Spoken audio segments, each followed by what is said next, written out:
Oh man, Eric White, you ready for this, dude? I'm always ready. It's the Aussie Invasion tonight, bro. And no, that's going to be fun, isn't it? It's going to be awesome. Those guys are already, man, they just cracked Red Bulls as we put them backstage. So should be a good time because, about 30 minutes from now, we're going to bring them on and they'll be ramped up. So, guys, welcome to episode 160 of the Drag Drive Repeat Show presented by Summit Racing.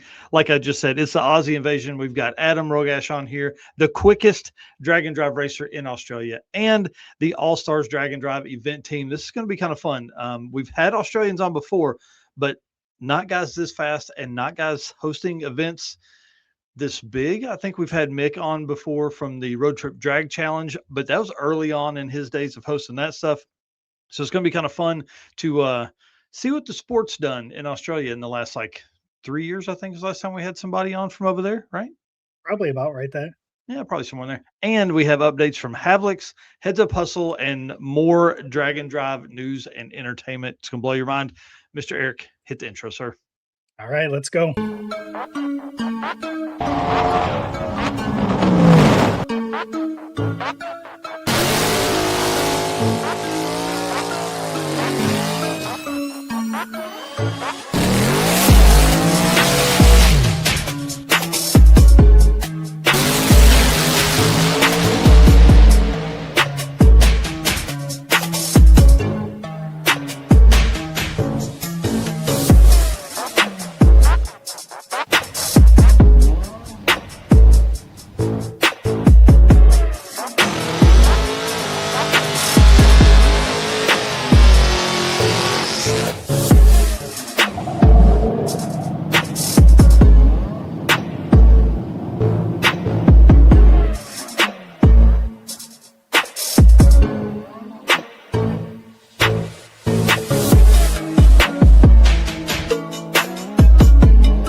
All right, guys. Well, like I said, welcome to episode 160, the Australian Invasion, here tonight on the Drag Drive Repeat Show presented by Summit Racing. I'm Mike Narks. I'm your host of this show and the news that happens most Saturdays. Eric and I are trying to figure out when we're going to do the Saturday show, if there's going to be one, because track goes hot at 9 a.m., which is right when we would be doing the show this weekend at Heads Up Hustle.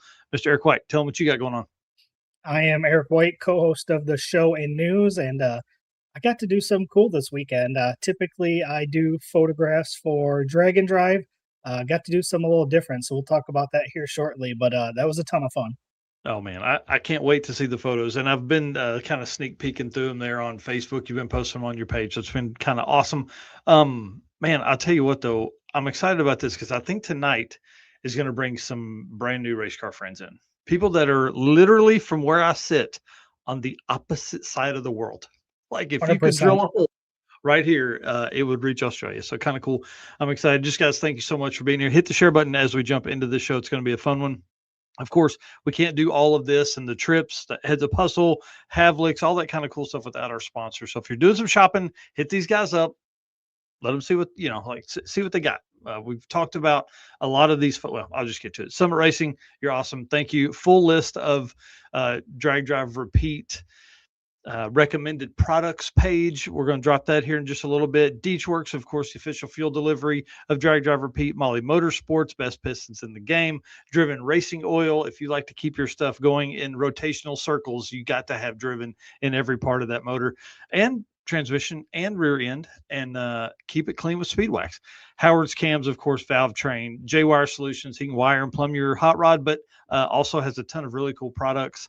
AFCO Racing products, which is suspension, cooling, brakes, all the kind of stuff there. Performer Built Transmissions, best GM transmission builder in the game. I mean, they put a 4L60 in the sevens. I don't think I have to say anything else about that. Car Change 3D, of course, our 3D printed products here, man, just badass dude. And of course, Low Dollar Motorsports, all kinds of sensors and everything you could possibly imagine to keep your car going as fast as it should. So, Mr. Eric White, I'm going to let Brian Lone tell everybody about some Summit Racing stuff, and then we're going to talk about what's coming up with them and us. What does it mean to be built with Summit? It means you're hitting the autocross, drag strip, road course, trail, dirt, or open road with confidence. Because Built with Summit means you're using parts from the top names in performance. Priced to make your project affordable. And it's all backed by trusted tech expertise and blazing fast shipping. Summit Racing Equipment. Let's build it together. SummitRacing.com.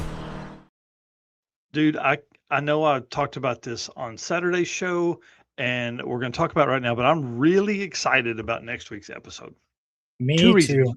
One, Paul Sokolos, we don't really get to interview many other podcasters. There's not really just a ton of them in the automotive scene that are also relevant to us. There's a lot of like NASCAR guys and NHRA guys and things like that, but Paul is kind of a do-it-all type dude, which is really neat. Yeah, that's going to be a ton of fun to listen to some of his stories and learn a little bit more about how he got where he is and all that. Well, and the on all cylinder stuff, we mention that probably 3 times a month, talking about what's going on over there and all that kind of stuff. And they just posted an article today that I didn't have a chance to read it, but it was about the quiet collector cars that are coming up. And it's that 1995 to 2005 GM product stuff. Man, those guys are talking my language. Isn't that weird to think about being considered classics? Dude, in 1995, let me tell you this story. On the Oil and Whiskey podcast, they were talking about this the other night. Okay. If you are a senior in high school right now, a classic car, okay, as a junior in high school, I drove a truck that was 30 years old. Okay. If you are a junior in high school right now, driving a truck that's 30 years old, it's a 1996, bro. Right. I drive an 07 right now. Oh man, blows my mind. So yeah, it's going to be awesome to talk with that conversation through him and kind of how they're, putting all that together and how they do all that. Plus we have the Havliks on, which is going to be so freaking awesome. Those guys are so busy. We are literally how many days away from the fastest street car shootout? 1 second. We 15, are 16 days away. Golly, dude, that's so insane. So they're going to be on. I'm really excited about that. It's going to be a freaking blast, and it's going to be awesome. So I can't wait for that episode next week. We don't want to talk about future stuff too much, but man, that's going to be a good one. And then, did you see our boy Justin Wiedemann? The video they posted today or yesterday is the 5 things worth the money for your toolbox. Did you watch this? I did not see this one. Bro, listen to this list. It's five items. Power ratchet. Love that. Don't have one in my toolbox that I carry with me, drag and drive stuff. Don't even have one in my big toolbox. Digital torque wrench, genius. Don't own one of those. Pack, of course. Yeah, right. I don't even own a digital torque wrench. I don't even know if I have a regular torque wrench, to be honest. I'm like, yeah, tight. Drill bits, which I thought was a really good idea. And my dumbass always just goes right to the step bit. Right. Like, that bolt ain't working. Wow, one more. It's gonna work. I'm telling you. Why carry a whole set when you can carry 3? Yeah, dude. And for $12, this thing's probably gonna not last a real long time, but it'd get you off the side of the road. That one on the far right would have saved me a ton of time on the side of the road when the old truck lost the wheel. And I do want to say the one before this, I cut you off a little bit, but the jump start pack. Yeah. Today, you can get something that will jumpstart your car that's the size of your phone and you can keep in your glove box. Yeah. Like, I'm sure you remember the old ones I'm thinking about. Like, when I was a teenager, dude, it was a briefcase that you had to carry around. Yeah, with a big handle and the jump packs now are awesome. Yeah. There's no reason not to have one in pretty much every vehicle you own. Yeah. Have you noticed all of the NOCO advertising lately on all the automotive podcasts and YouTube videos and all this stuff? Man, those guys have spent a ton of money marketing. So may need to look into one of those, but they're everywhere. Anyways, and then the last piece, a bi-directional scan tool, which I don't even know what the hell that is, dude. I'm sure some OBD2 reader, I guess. But I mean, that was my thought, but I don't know what bi-directional would mean. Yeah, I don't know. So thought that was pretty cool list. Obviously the drill bits are a big thing in my world because we're going to tear some shit up. And typically I'm on the side of the road trying to fix it. And need a drill bit of some kind. So, anyways, Yep. if you guys are looking for stuff, those 5 will be on our Drag Drive Repeats recommended products list on the Summit Racing page. You can literally just type in Drag Drive Repeat on there. You can also find the shirts, hats, hoodies. It's got baseball caps, all that kind of stuff like Eric was wearing a little bit ago. So, yeah, Richard Brewer, I swear by NOCO. Yeah, pretty cool. So, anyways, that's next week for the show, and then some Summit updates from there.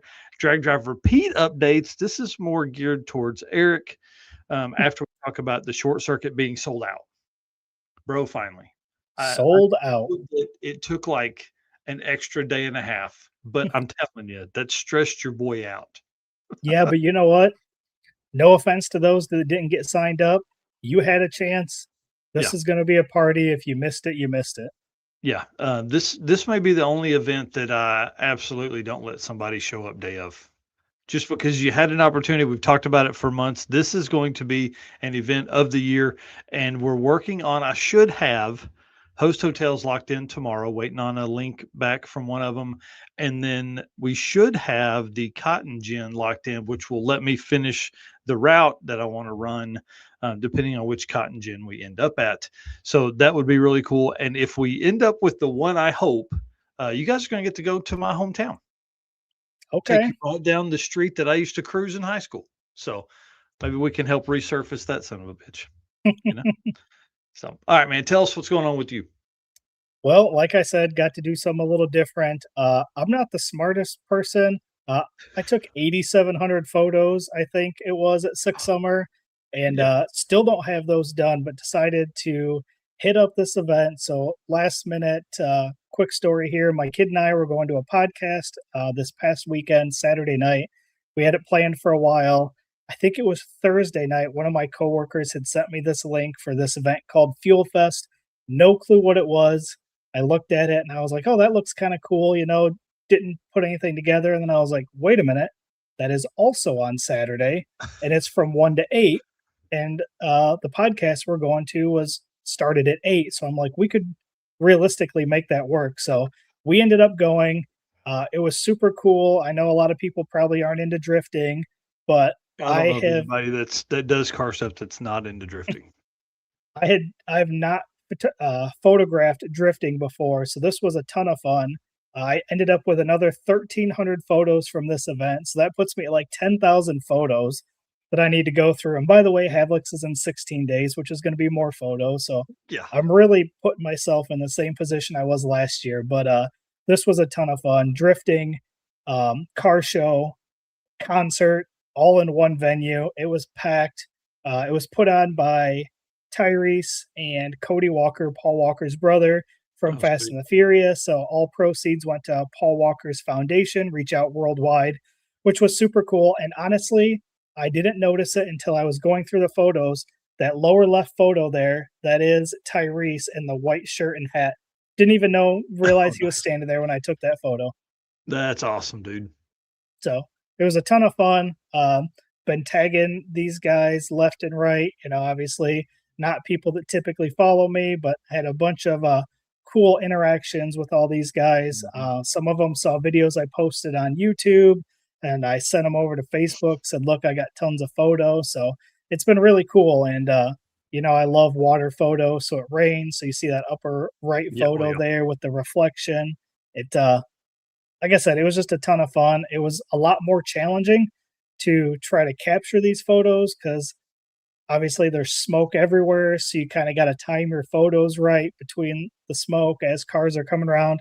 Anyways, ton of fun. Glad we went. It was super cool. Yeah, Richard Brewer says Fuel Fest is a goal event for him. That'd be awesome.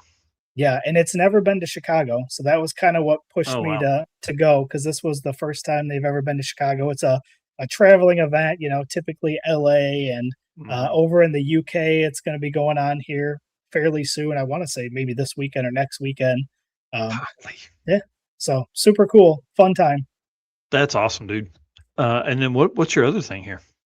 So next up here, so that was Saturday. So Sunday, I got I slept in a little bit because we didn't get home till like midnight from Chicago, but got up and Dan came over and helped me get a rotating assembly. And to be honest, if he didn't come over and help me with these dang circlips, I probably would still be out there trying to put those dang things in. I don't know if anybody's put circlips in pistons before. I couldn't do it. Like, I watched him and he got it, and then I was like, all right, let me try. And then I was like, nope, let me watch you again. And he'd put another one in, and I'd try, and I'm like, nope, I don't know. The Molly tool, the plastic tool that helps push them in, works great. I see why you're only going to get one set of pistons out of that tool. That plastic was tore up by the time we were done. But we got all the connecting rods put on the pistons, all the pistons in the engine. So the Fox body motor is now a rotating assembly. The Howard's cam's in there. The Molly pistons are in there, all assembled with the driven racing oil assembly lube. Super excited. The one thing that kept us from going any farther was I didn't have the timing chain cover gasket, because when I pulled it off, it was pretty tore up. So going to order a new one of those. But then, like, from here on out, it should go back together pretty quick. Also did get the Howard's cams lifters put in, brand new lifters as well. I ordered from them. Dang, brand new lifters, bro. Not like some junkyard LS7s or anything. That's exciting. Nope, brand new lifters. I didn't want to take a chance on everything. We took it apart, we cleaned it, everything's good. Let's put it back together the right way. So yeah, I mean, while you're in there. It's killed me, to be honest. Like, this thing would have been done a long time ago, but I think it's going to be much better now that we've replaced all these things. So super excited. I would say that we should have it put back together here. I know I've got some things going on here in the next few weeks, but hopefully either just before Havlik's or after Havlik's, it'll be fully assembled and we can get ready to drop it back in. Hell yeah, dude. That's awesome. Yeah, it would be a month before I'd even look at that thing again. And we just have so much coming up. It's the struggle is I got 10,000 photos, but I also got an engine to put together. Like, trying to dedicate your time is difficult. Yeah, that's part of the struggle we have doing this. 3 hours a week we're live. We're doing research for another 3 or 4, and then you've got 10,000 photos to go through. Yeah. But at the same time, I got a Howard's cam and Molly Power Pack piston sitting in the garage to go together. So you got to include that too. Yeah, you got to do it. You got to put that thing together, man. It's going to be so awesome. Can't wait. And again, guys, we're doing this. This is drag and drive built. That's where this thing came from. It was originally just going to be a drag only car. And now, of course, with Eric's passion for this community, we're building this thing to do some drag and drives. And I keep trying to let's debut that thing at the circuit 2027. Let's see. Surely we can get some testing in before then. I'm sure. I don't know. I'm sure we could. It's probably out of the question, but maybe the circuit. Yeah. We'll see what we can do. That's exactly right. Well, I don't think I put any notes in here, but I did want to talk about Heads Up Hustle because I leave in the morning, and that's my update for this week. Dragway 42 on Friday and Sunday, Milan on Saturday. If you guys are anywhere near that, please come over and hang out. What I love about this event, parties both Friday and Saturday night. It's going to be awesome. Let me run through some of these racers. You ready for this? The Deal Brothers. Oh, yeah. Jeff Karchik, Polly Castiglione. I can't wait to hang out with that dude. Last time I got to see him was last year at Heads Up Hustle. The Grabiacs, all the Grabiacs are coming. We've got all them going to be down. Peter Sisler and Rex French going to duke it out in stick shift. Peter definitely has the car to beat, I think, in that class. This 850 deal, I've been making announcer notes, bro. TJ Linebaugh and Jeremy Ortiz are both on site for this one. This ought to be pretty wild. I'm really pumped about that race. I think that's going to be a really, really good one. Yeah, both winners of events this year already. Yeah, for sure. 10-0 Index, Josh Burt, and then Tim Grabiak is racing in 10-0 Index, so that should be really fun. And then 13-0 Index is going to be, I'm telling you right now, the class to watch. There are 4 people in that class that could win that at any moment. And the cool thing about Heads Up Hustle is you do 2 days to set your standings. Okay. So that your average of your 2 days sets your, ladder, I guess the way to word that. And then from there you run till it's heads up. And that's what got John last year. He actually was second going into Sunday in spots, but end up taking the win over Sharon. So Sharon's a previous winner, Sharon Bogardus, John Pranger, last year's winner. This should be the class. I'm telling you, there's like another 4 people in behind that can take this class win and run 13 O's on at the drop of a hat. So it should be pretty fun. Oh yeah. And then Tommy Dupree says he's going to make an appearance at some point. Oh, Bring it on, bro. I think he should come over Friday and just bring his car. why And not? then stay, All right, man. Tell us about some driven stuff. All right, let's hit this ad read and get into it. Hey, it's Brandon from Fort Smith, Arkansas here. Driven Racing Oil is a performance engine oil that can do it all. GP1 is the ultimate oil for any race or performance application. Whether launching hard at the drag strip, enduring the extreme heat of off-road and circle track, or pushing the limits in top-fueled drag boats and demo derbies, winning racers choose GP1. Compatible with engines from classic hot rods to cutting-edge race machines, GP1's unique surface cleaning and high zinc formulation ensures superior wear protection, particularly for flat tappet camshafts, while solving issues like cylinder washout with methanol and ethanol fuels. Crafted from the legendary Bradford, Pennsylvania base oil and enhanced with state-of-the-art additive packages, GP1 offers the best in protection and performance. And you can use code DDR10 for a 10% discount at drivenracingoil.com. You can get yourself some engine assembly lube like I use. You can pick up some oil for the season, speed wax, degreaser, anything like that. DDR10, 10% discount on drivenracingoil.com. And first up here, we kind of already talked about it, but Short Circuit is sold out. 100 spots are gone. And again, if you missed out on this, George Ray's Wildcat drag strip is going to be a ton of fun. Yeah, I'm ready. I can't wait. I'm already sorry. If the Cotton Gin works out, there's a spot where we're going to get to drive through an Arkansas Missouri state line old school arch that was built like in the early 1920s. Oh, super cool. Yeah. All right, sorry. There you go. And then Route 66 Roundup. So it looks like you've got some stuff set up for us. Crossroads Diner is ready for us for breakfast at 7 a.m. on Sunday morning, October 18th.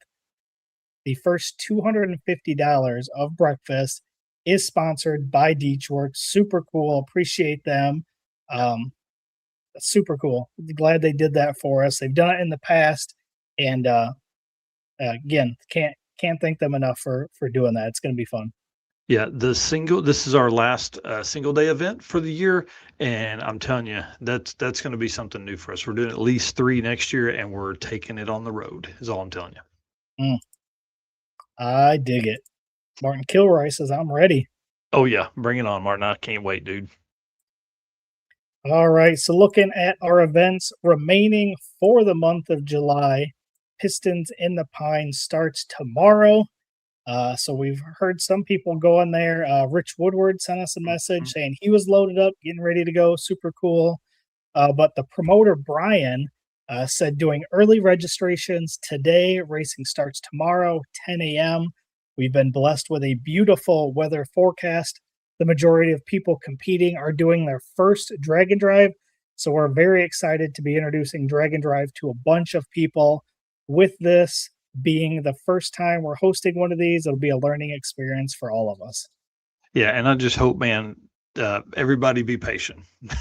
Promoters and racers. Yeah. Yep. Super cool. So that starts tomorrow. Heads Up Hustle, like we just talked about, starts in 2 days on July 24th, goes through the 26th. Drop the Hammer Judgment Day, our single day event, starts July 25th, 3 days away. And then rounding out this month, we have Miles of Mayhem, July 26th through 31st, which is 4 days away. God, that's crazy.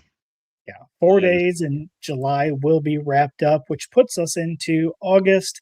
And again, starting out the month of August, Havlik's fastest streetcar shootout reunion race, August 6th through 8th. Again, only 16 days away. Crazy.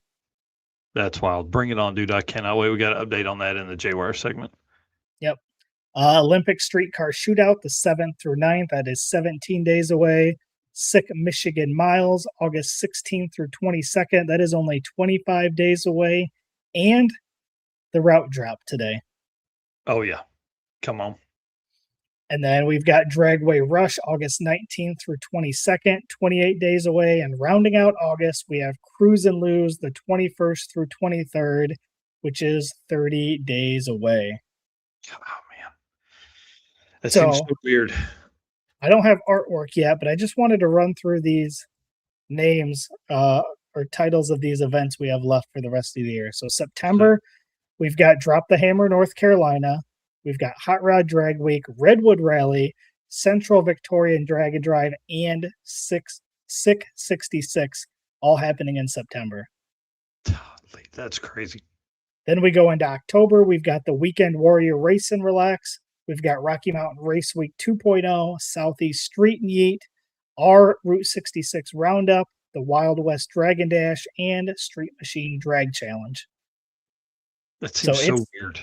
It's not slowing down at all.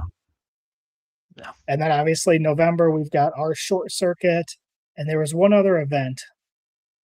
I don't know. Yeah, we can look it up. Yeah, there was 2 events going on in November, but that puts us at 52 events for the year. Again, another crazy year. You can find all of those at dragdriverepeat.com/events. That'll take you to the interactive map where you can see the starting location for all of these events.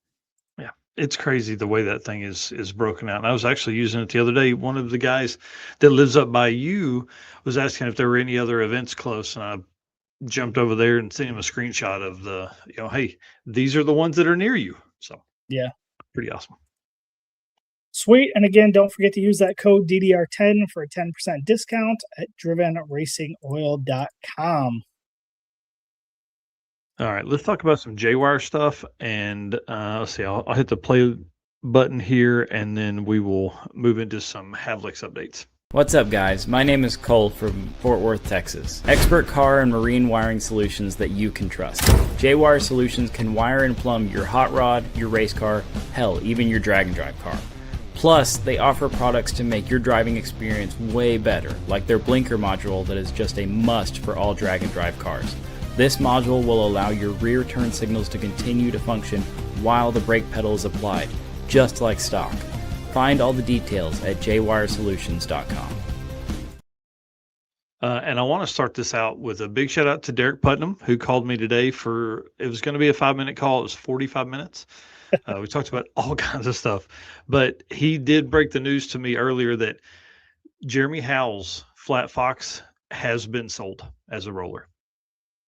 How crazy is that? Yeah. The fastest stick shift car in drag and drive has been sold. I had not heard that.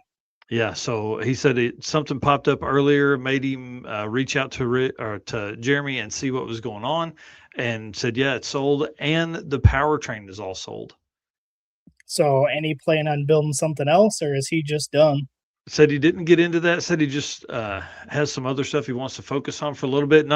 Probably not ever going away from drag and drive, but just the struggle with that car is he was kind of ET limited with the cage build from there and would have had to completely gut it. So maybe he's going to build something new and fresh, Is this going to be the next evolution of stick shift drag and drive, Yeah, definitely be pick up a pro stock car and go after it. Some we'll have to keep an eye on for sure. Yeah, for sure. So let's run through some of this stuff. So I messaged Brian and Jay earlier asking, hey, what's going on? Because, we got Judgment Day this weekend. They're going up for it. Sadly, won't get to hang out with them at Heads Up Hustle, but they at least are going up to drag and drive stuff. So he said they haven't really touched the car other than maintenance, just getting it ready. And obviously, since the circuit and doing so well at Six Summer, those guys just kicked ass, right? So, really didn't need much, just maybe a once over, which is what they did. What they've done. And then he said, hey man, after the show last time when we were on, we hinted at this huge announcement. He said, we're getting very, very close to being able to announce it. Now, this is something that's been working more than 2 years. They've been working on this. So go follow Fast Act Racing right now or J-Wire Solutions on Facebook or Instagram. Catch up with them because when this announcement drops, it's going to blow everybody's mind. And I don't even know what it is. So don't even come to me asking. I told them I wanted to find out when everybody else found out. Yeah, I was going to say, we have no clue. This. Yeah. This is something they've been keeping from everybody, including us, but they keep hinting at it and just trying to hype us up a little bit, I guess. So, yeah, I'm excited too to see what they got going on. Yeah, I'm excited. It's going to be awesome. All right, let's talk about some Havlik stuff coming up. We have begun to drop the artwork that you did, so that is going to go out. This is the Drag and Drive shootout side of stuff for what we have coming up. Obviously, we're kind of helping run that side of stuff. We were verifying for the Havliks that people that were entering in that had actually done a national level Drag and Drive, which is part of the criteria there. But a few things ahead of that. Have you seen the updates from Annette Summers Racing? I haven't. I seen your note in here, but I have not seen that. Yeah, she's bringing a brand new car, so that ought to be kind of cool to see that thing go down. We talked about this the other day. Larson's bringing all 3 cars, and then Goldstone is bringing both cars. So that should be pretty awesome. Yeah, that's going to be super cool again to Yeah. see both of those in the same place. Yeah. And then you have listed out here the Drag and Drive shootout racers. So I don't know if you want to hit a couple of them going through here. Well, I've only got 3 photos in the lineup here, but figured you can hit a few of the names there if you wanted to.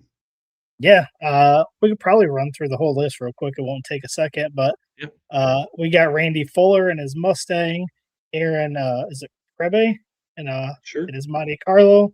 We got Joe Barry in the 56 Chevy. We got Steve Morris in the wagon, Kyle Morris in the Mustang, and Val Morris in the Camaro. We got Scott Miller in a Mustang.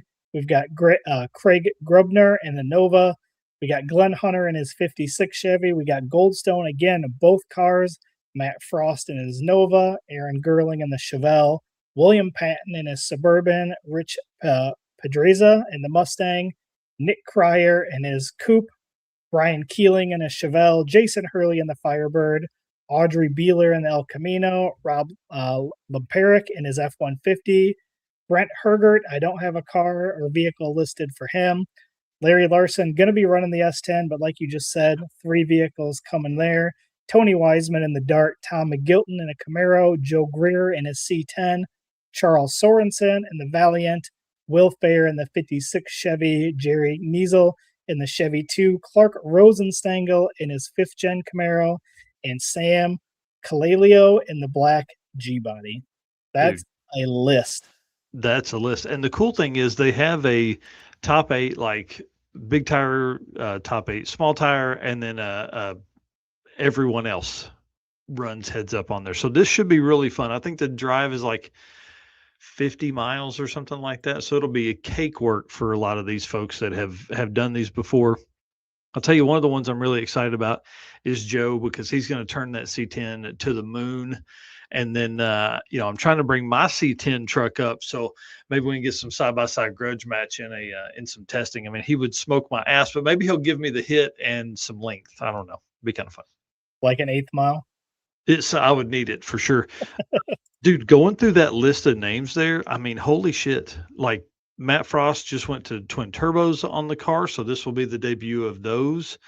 Added at a big event like this. I think he's probably been racing the coupe at the Pueblo stuff. Will Patton, we hang out with him all the time in the Suburban. That'll be super cool to see there. I mean, there's some hitters, of course, Steve Morris, Kyle Morris, and Val Morris. Dude, bringing the whole family. Right. Bring it on. And of course, Joe Barry, we talked about this. This has probably been a month ago, maybe 2, that Joe's put an automatic in the car now. So that car is going to be very, very fast. And it should be a ton of fun. And of course, Larry Larson, dude. I mean, we're watching it and the Corvette from Goldstone. That's 2 cars that should be right up front. Will Fair was 3rd place overall at Hot Rod Drag Week 2025. So don't count him out. There's a lot of hitters coming in this event. Yeah. And again, I say it each time, but it is truly one of my favorite events of the year. This one brings out such a cool array of cars that you just don't get to see at other events. Yeah, I mean, it's over the top for sure. I cannot wait to see what they have going on. I mean, it should be I don't know. It's going to be badass. Yep, for sure. All right, sir. That's the updates there for the Havlik stuff that's coming up and J-Wire Solutions. So big shout out to Jay. Appreciate him and all the stuff he does for us here at the Drag Driver Pete brand. Plus, a lot of stuff. You need to order the tray for the top of the Holly intake cover there. Yep, definitely So need to make sure get we on get that that on. too. Yeah, we'll get that. And then you've got the heater block off, or it's not heater block off. What is it? Thermostat block Yeah. off, which would be a big deal because we got to keep that thing cool. 100%.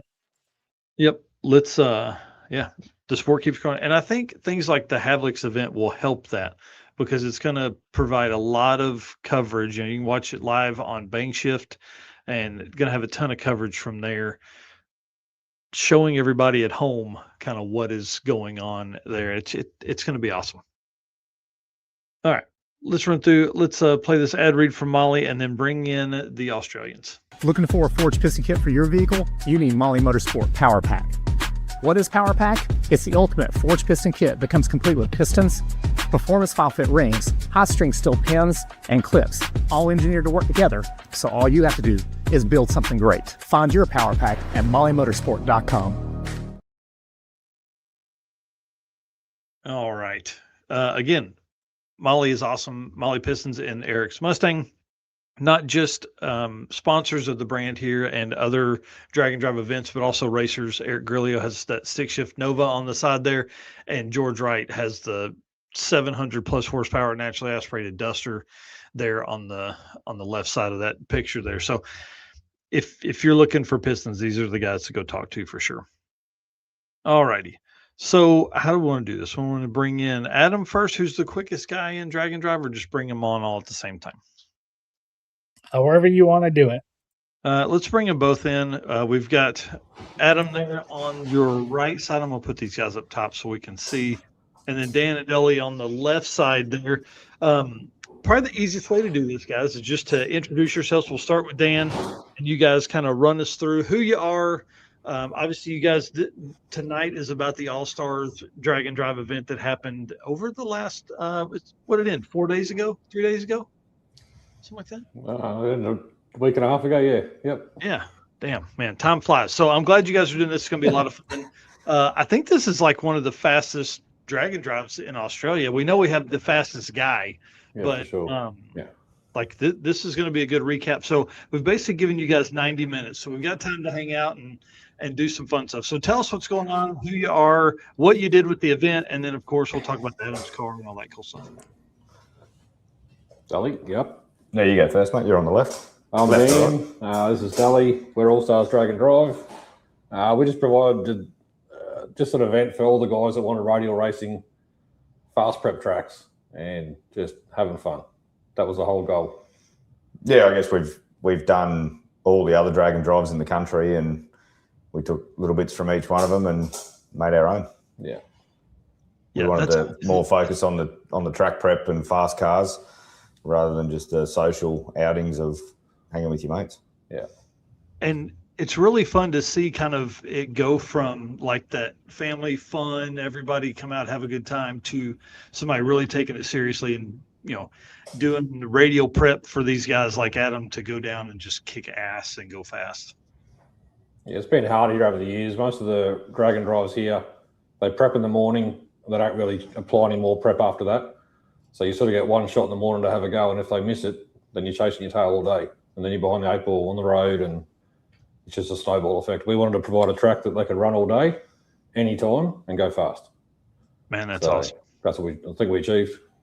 And that's so hard for people to understand, too, because, dude, radio prep's no joke. And it can go away relatively quickly. And, for guys that did what Adam does, do what Adam did, is it's got to be right. Because, Adam, how many one and dones did you do during the week? We didn't have one single aborted part. So literally 4 days in a row, every time we let go of that button, we went straight down Broadway in the time that we called before we even hopped in the driver's seat. We put a 670 tune up in. We went 670. I was laughing with Dully. I said, look, we're going to go 650s on the last day.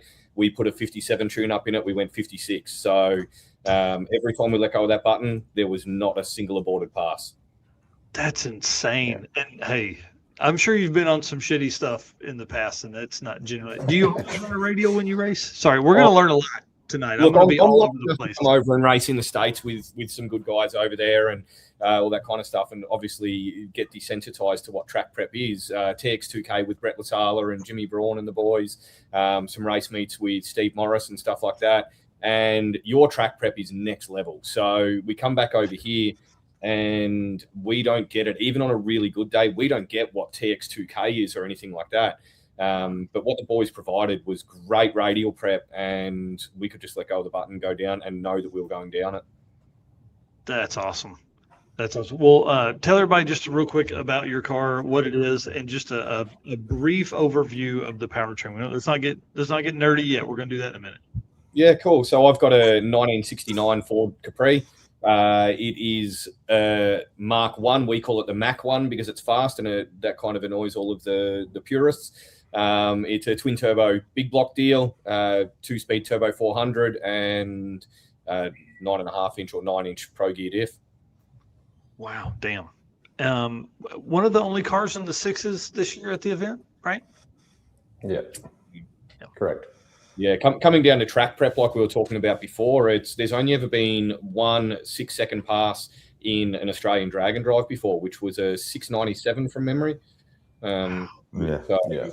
Yeah. Oh, Marky. Yeah. Mark Whitler. Mark Whitler did that. I mean, it's hard over here with our road rules to try and have vehicles like you guys have in pro mods on the street. Mm-hmm. It just doesn't fly over here. So everything needs to be a Vintag car.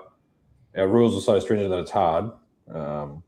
And like when you say Vintag, it had to start life as a regular car. As a car, correct. Yes. Yeah. And then everything has to be engineered. Anyway, that's right. Has to be signed off on. Yeah. Everything has to go through the Transport Authority and make sure it's right. And if we don't pass through transport, we've got tall poppy syndrome over here, which means anybody who's looking at you is going to dob in your rego. He's going to carry on that the car's not a street car. He's going to try and take you down because you're faster than the rest of the crew. So we've got all that to deal with, where we come over to you guys and you're just happy for the guy next to you. And anyone going fast is doing the right thing. Doesn't matter. Yeah. So we need to adopt that over here, where we're just happy for the guy next to us. And that's the thing I love about racing in the States. Oh, that's interesting. So even your competitors are trying to like maybe turn you in to somebody. Oh, look, it's only the 1% of people. 99%. It's not all the time, I'm sure. Yeah. Everybody else is probably trying to dodge that bullet too from somebody driving down the road in a regular car as you come by with a fender exit exhaust. Yeah. He's got 2 giant mufflers on, so it is pretty quiet. Yeah, 2 big spinny mufflers. 94 mil. Yeah. Turbos are mufflers. They count. I've written those rules before. Yeah, what's the old saying? There's 2 types of cars that are turboed and cars that should be. That's exactly right. I like that. Yeah. Well, tell us how this event came about. Yeah, so I guess back when we were saying before that Dan and I have done multiple drag challenges together and also do it with another couple of mates in the Salika. And yeah, we love it. We thrive for it. There was nothing like that in Queensland. So we had, obviously everybody has to travel down south, and Street Machine Drag Challenge is a fantastic event, but it's a week long. So to do it as a business owner, you've got to have pretty much 2 weeks off by the time you prepare, travel down, you do the event, you travel back, you unpack. So we're like, there's enough hype up here for it. Let's see what we can do. The first event, I think we had 120 entrants, and we ran that. And it was, we went out to do what we did, and we did what we did.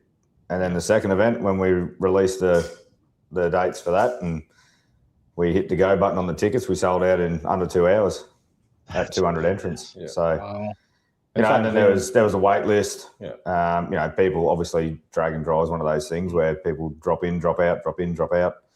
By the event, the wait list was empty. Everyone was locked and loaded, and away we went. That's awesome. But as we said, we wanted something different. We focused. We keep saying it's for the races, by the races. We wanted to take everything we've learned everywhere else and put it together into an event that works. So track prep, there's still decent drives, good weather. Obviously, we did ours in winter. So the first year it was -5 Celsius in Warwick, So whatever that works out for you guys, pretty much snow. Cold as shit, probably.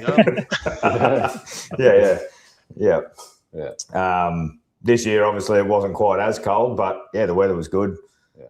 We always joke that everybody PBs at Willowbank, and then we drive up the hill to where it's 2,000 feet above, and they PB up there as well. Yeah. Wow, that's awesome. So when you say winter, I mean like it's in the Eric. We're going to figure out what that is. What is -5 Celsius? We can get a resident American in a converter for us, whatever he is. Dude, that's like 23 degrees. Holy shit, that's cold. How do you keep the track ready at that point? Yeah, so we had a bit of a I guess strategy last year where we ran everything from the 1150 class first. 1150 class, yeah. We tried to get some tyres on the track. Matty in Warwick, like he's fantastic at what he does, and those guys for a little rural track, they hook in. Yeah. They don't get beaten. You know, if something's not right, they'll stop and they'll re-prep. And we're lucky because we're from Queensland. Sort of by 10, 11 o'clock in the morning, it's sort of 10, 15, 20 degrees here. So as long as you ride the morning session out, then it gets better. So these guys have mid-20 degrees Celsius all winter. They call it winter, and they're sitting here in jumpers at the moment. We're like 10 degrees Celsius down here during the day. I said before, the turbo you can live here. but you guys are Mexicans down there. That's right. Yeah. Man, that's awesome. Yeah, 10 degrees probably in the 50s for all the Americans over there that are watching this.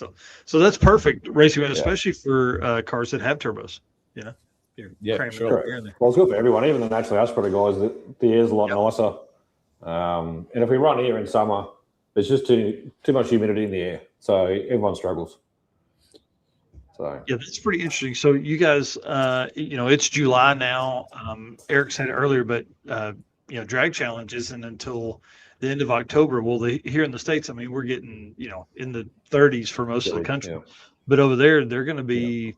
I mean, it's going to be warm. It's going to be in the 30s. The different thing about down there is it is warm during the day, but it is cool at night times. So. Generally, if you're transiting at night time, it's not too bad conditions, but it is hot during the day. It is hot during the day, and that doesn't help track prep as well. As Dan and Dudley were saying earlier, Drag Challenge, an amazing event, and the hard thing for the organisers of that is trying to keep track prep up to it, because you get the UV on the track all day, you get the heat on the track, which means you make a hit in the morning, and it's a completely different track in the afternoon. Yeah, we see that a lot here. Do you guys race? Is it like a morning to afternoon and then you're done? I guess probably with it being winter like that, you probably have to. Yeah. Correct, we don't have a great deal of daylight, so we started this year. I think kickoff was 9 a.m. and sort of done by 3. Pulled up the lanes at 3 o'clock in the afternoon. Yeah, man, that's awesome. 200 cars at 6 hours is plenty of time for everybody to get the passes they need to. Yeah. Do you guys call them by class, or do you call them up by by ET? So we just grouped. So we had 10 racing classes. So we grouped them into 2 different groups. So we would call the group like Group 1, Group 2, just to try and split it up. So just all the tyre classes was Group 1, and all the what we call pro categories. So the index races were Group 2. Yeah. Oh, sweet. That's awesome. So we ran Group 1 first at Willowbank day 1. And then obviously we reversed it for day 2, so we get a bit of track temp in. Yeah. But in saying that too, we do have a 12.0 cutoff. So when we say the slower categories, they're not slow. They're definitely not slow by any means of the imagination. Wait, hold on. Yeah, so 12.0 That's a slow, like it, when you input your registration, you can't put a car in quick. You shouldn't put a car in quicker than 12.0 or slower than 12.0. That's correct. Slower. Yeah. Correct. Yeah. Wow. Yeah. So if day 1, obviously the race director, if you do enter a car that is slower than 12.0, he will tell you that you're not coming back day 2. Yeah. We're not, and like we said, we created this event around the other events that are in the country. As you said, you had Mick from Road Trip Drag Challenge. He doesn't want to do the track prep and the fast cars like we do. So we all work together. Hey guys, if you're looking for this caliber of event, that's where you guys, can chase that. And that's awesome. Whereas our we've been preaching that Yeah, we've been preaching that would work, like a fast. It does work because it keeps the faster guys faster with the track conditions. Yep. We didn't want 120 cars running 15s and 16s just tearing up the track prep. Yeah. So, and one thing I've got to say about the event as well with you guys, there was barely any oil downs, and when there was, they were turned around really quick. The event just kept moving the whole time, so everybody got plenty of time on the track. Well, and a lot of times you're not going to have a guy that's going to run in the 10s. He knows what he's doing. That's not a car that they just want. They may have just put it together, but they generally know what they're getting into. Yeah, that's correct, and that's what we sort of aim for. That we don't have a dial your own class for that reason. For that reason, that everybody is either an index racer or their heads up in a tyre class. Yeah, in a tyre class. So. Wow. The cars are tech inspected. They've got nappies. They've got under trays. They've got everything that and they're racers. 65% of the cars in it are all tech cars. So yeah, that's badass, man. A fast car only event works, dude. We've been saying, like, the great thing, 200 cars is a bunch, especially where you guys are located, which we're going to talk about here in a little bit. Is people don't understand how big the country of Australia is in relation to how far apart these tracks are and starting points and all that stuff. Yeah. Let's talk a little bit about these trophies that you guys had, because these things were pretty awesome. How did you guys come up with this idea for these? Yeah, so we work, obviously, all our sponsors, and we thank our sponsors. So Ben from Prime Speedworks, he's really good friends with the guys at HPT, and Ben actually approached us. So, after seeing the sick week helmets and stuff like that, we were like, we need something cool for the top 10. And Ben actually said, look, how about I do this? And I was like, oh, that's cool. Yeah. Let's see what you can do. And before you know it, the guys from HPT, massive shout out to them. There was 2 boxes turn up here with Ava compressor housings. So we were like, okay, we need to obviously make a plaque for them. So that, the week of the event, because obviously we both got our own businesses, we got one of our CNC operator to knock up some plaques and press them into the housings, and that's super cool. Yeah, nice. Yeah, we talked about this a couple weeks ago. Say that again. It wasn't just these trophies that were killer as well. The boys did this all-star billet star as well, and for different people. And that was it's in Pat's room. I'm gonna get one. Yeah. So that's again, all the trophies. We try and give back to the racers. To display one of our trophies on your mantelpiece, it doesn't only make them feel good, but if we supply a high quality product, then you're happy to put it on show. Well, and that's what we joked about, was how many turbos were going to be on Mantles this week. Yeah. So Jamie Farmer from Enemies Racing, so he makes all the wheels and beadlocks and everything here and in America. He actually come to us and said, oh, look, we'll cut the centers out of our beadlocks and give you all the material. So we made a vacuum plate and come up with these. Hang on just a second. Oh, damn, that's badass. Yeah, so that's they're super cool. All billet CNC'd, and we got the stainless legs for them. That's just a 3D printed one that was our first event one. But yeah, when we say we give back to the people that support us, we mean it. So yeah, that's cool. Eric, we need to step the game up on trophies for circuit. Yeah, you're not lying.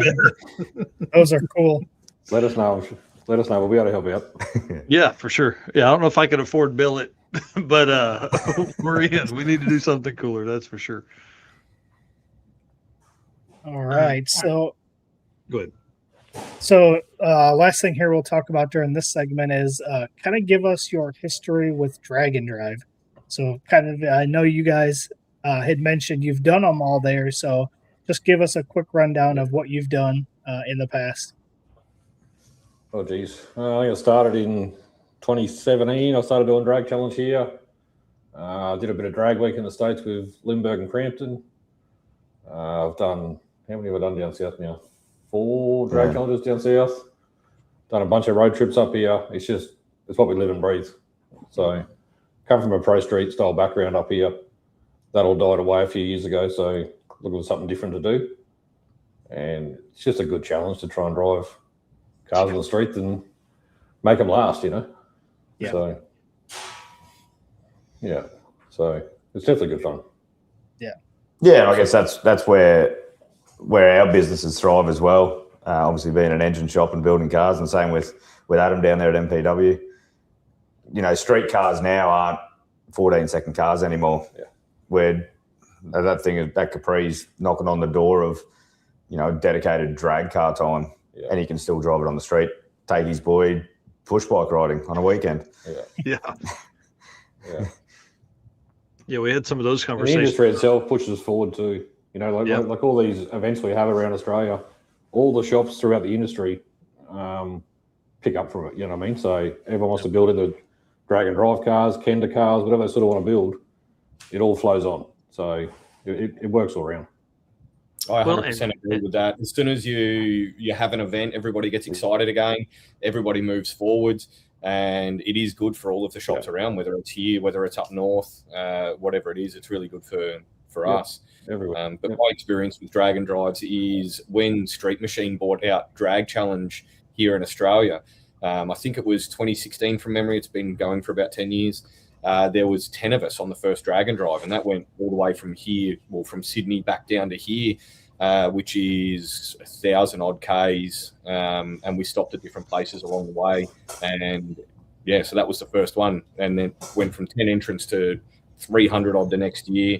And every other, I think they're capped at 300 at the moment. So we're the only ones who have won that event in two different vehicles. So I won that in my VK Commodore. That was the weekend version, and I won it in the Capri as well. The first year the Capri did it, we went out and took that out as well. That was quite an eventful time, replacing transmissions every day. We put it over onto a big tyre for that track prep thing, and it was actually getting tyre shake and knocking sprags out of the auto.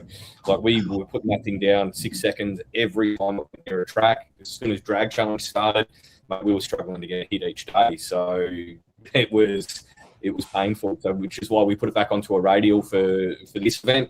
And we went, look, we know the car will well on a radial, and it paid off. So, Damn, and that's now you'll awesome. never go back. no. Yeah, that was the thing. Like Adam and I spoke about it when he came up here, and he's like, you know, all these guys said, oh yeah, it's easy to do on a big tyre, you know, rah rah.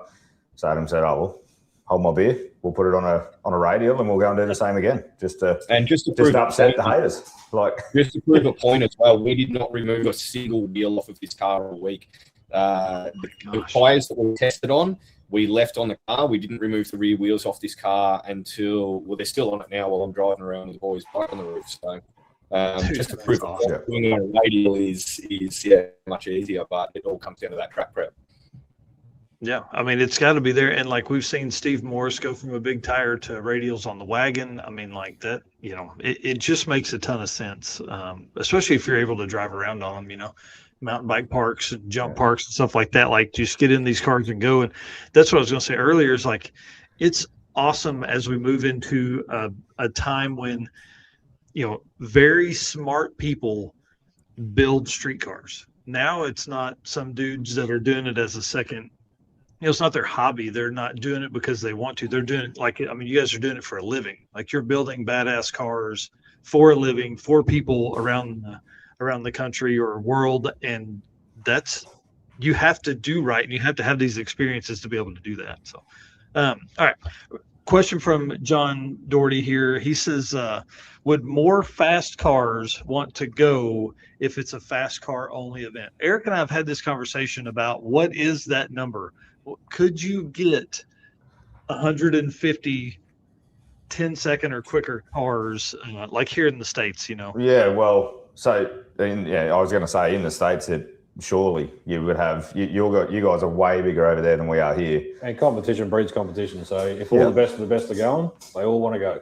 Yeah. They all like if we can do 200 cars under 12 seconds, I have no doubt you guys over there will be able to do it. You could do 2,000. Not a year.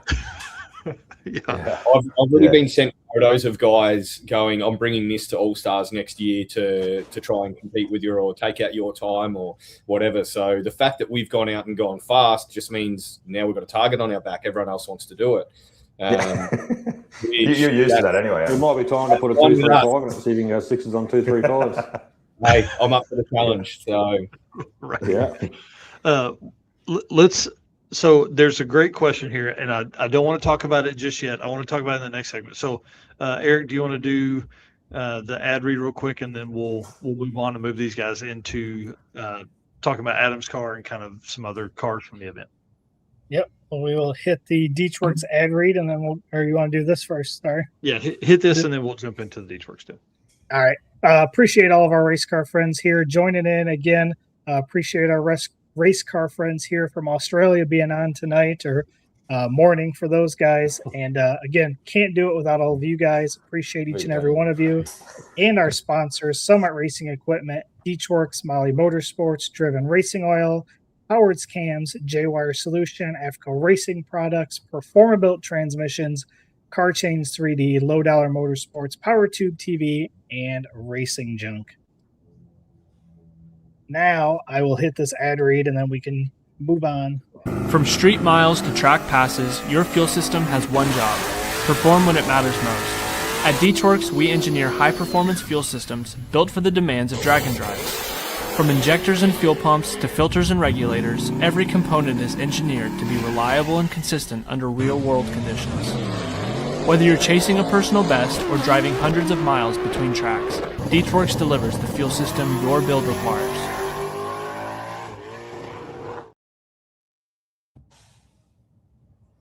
And of course, code DDR10, 10% off on Deechworks.com. Okay, let's get back into this conversation here because I think this is going to end up here where they go. So we're going to ask Adam. Turismo here says, ask Adam about his sneaky exhaust system. What the heck does that mean? So when we built the car, as we said, we have to comply. You mentioned Steve Morris before. I actually quite good friends with Steve, and they can drive around with bull's horns out the front and side exit exhaust and everything. Technically, we can't do that here. So with my car, what we do, it's actually engineered as an aspirated vehicle.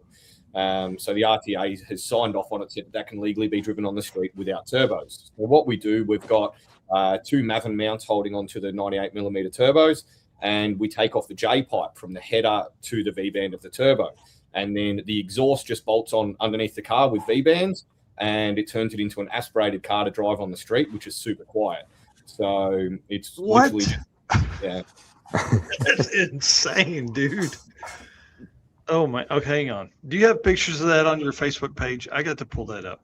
I'm not too sure if we do. If you have a look at Street Machine's coverage of it, they definitely do from when the vehicle was first built.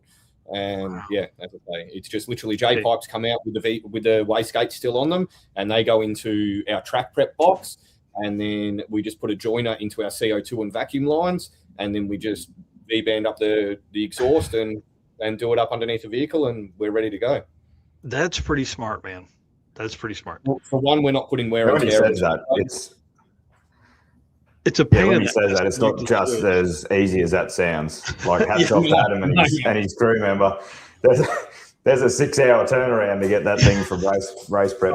Look, we do a lot of preventative maintenance. So when we do the car, we comp test it every time. We check valve springs every time. We were experimenting. We've got an issue with pushing the back off of rockers. So it's got an inch lift camshaft in it still, and we're pushing the back off of some Jessel rockers. So we tried going zero lash, taking the inner valve springs out of it.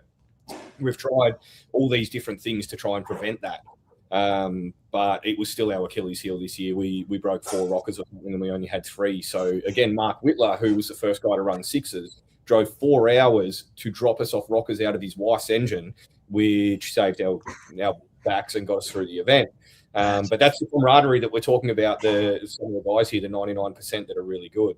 But yeah, we check valve springs. We check, when we say check valve springs, we check seat pressures and tensions.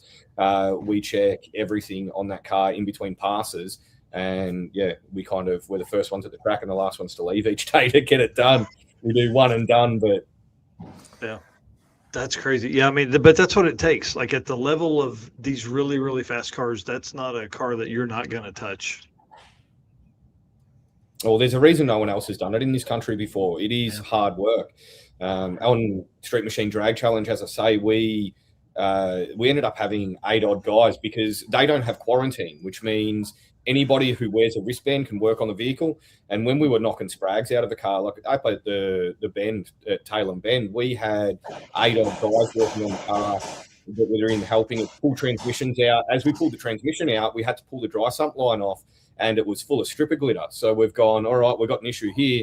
And when it did the sprag, it knocked the oil pump and burnt up one of my bearings. So we're rolling big ends and mains into this thing in the pits whilst we're rebuilding an auto up on a bench, getting it back in with 4 minutes to go with competitors up on the line going, they won't be able to run unless they're here. We literally pulled through 4 minutes to go, ran the fastest pass of the event, and got us around, kept the lead to move on to the next day. Whereas with these guys, only the people really in the car, because we're in quarantine, can work on it. So 2 of us turned that car around for the week and made it with plenty of time, made it happen. We weren't rushing at any point. The good thing with that is as soon as we were ready to go, we could come up to the quarantine lane, pick our lane and get pushed through, which took all of the stress out of it for us of going, are we going to make it? Are we not going to make it? What happens if we blow tires on this hit? So quarantine actually made that really, really good for us. Yeah. And now how do you guys set up your quarantine? Yeah, so Dan obviously voiced the idea when we first started planning the All-Stars. And look, not to say that it was purely aimed at Adam, but there was a, when you look at it down there and you see 15, 20 people around the one car, everybody else in the event looks at it and goes, oh, this is unfair. Yeah.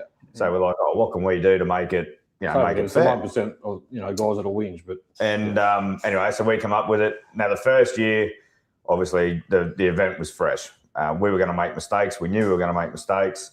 We had quarantine as, the top 3 in the class were in quarantine. That means anybody outside of quarantine couldn't help, and they get their own priority lane. So they can run whenever they wanted through the day.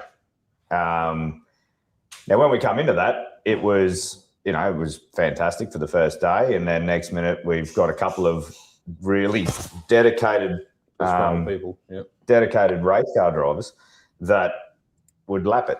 And they were doing 20 laps to somebody's 0. So this year we decided that, okay, look, we need to give them an advantage for being there, but it can't be, all day. Yeah. So we come up with the rule that you get an extra 2 passes. Yeah, 2 passes. Wow. And you go on the lanes, and then you jump back into your class. So, like Adam said, he can choose what time of the day he raced. If he knocked the tyres off the first pass, he can come straight back around and do another one, and not have to wait that 2-3 hours to get to the end of the line. Spent more than 5 minutes in the lanes, I guess, at any one time. So yeah, straight through, straight out, and done. Yeah, and so Drag Week here will do like classes or cars that are quicker than 850. Like a top 3, so it's like ends up being like 3 or 4 classes. Is that kind of how you guys have it set up? Sorry if I missed you. Well, we've got it for every class. Yeah. Oh, sweet. So the top 3 per day in every class. Now that was how it was meant to run last year, and obviously we didn't have the app to track it. Yeah. So we were really the top 3 overall for every class every day. This year it was so we changed it up a bit so that. If you were sitting in 4th position, it was sort of an incentive to push into 3rd to get into quarantine the next day. Yeah, that's awesome. So yeah, there's a lot of strategy behind it. The day before, so the boys held a test hire of the track the night before, which was good for us because we've driven over 1,000 miles to be there. And having that test was a really good thing. But they also gave the option that if you hand your time slip in that night, you're automatically put into quarantine for the start of the event. So if you're in the top 3 of each class. Now, that was really good for us because it proves – I wanted to go out and prove that we can turn this car around with 2 people and that we can run a 6 4 to 5 days in a row and not have a drama. So being able to hand that time slip in and start off in quarantine was actually a really good thing because it shows that it's only 2 of us working on the car. Not only that, we got to go out first thing in the morning when the track had just been prepped, and that's all we needed. So, yeah, man, that's crazy. Eric Reed from Prime Speedworks. Prove out any bugs, you know. That's one of our major sponsors. Man, this is a great comment here too. I'll let Eric go ahead and read it. Yeah. Said ask Adam about the 4 hours of prep, the 6.5 second pass, and then 4 hour change up to hit the road. Dude's committed. Yeah. So as I say, we can do it a hell of a lot quicker than that, but it's all preventative maintenance that we do. Like literally all we change to go onto the street when we're not doing valve springs is rear shocks. We wind the front shocks up and we put an exhaust on and take the J-pipes off of it.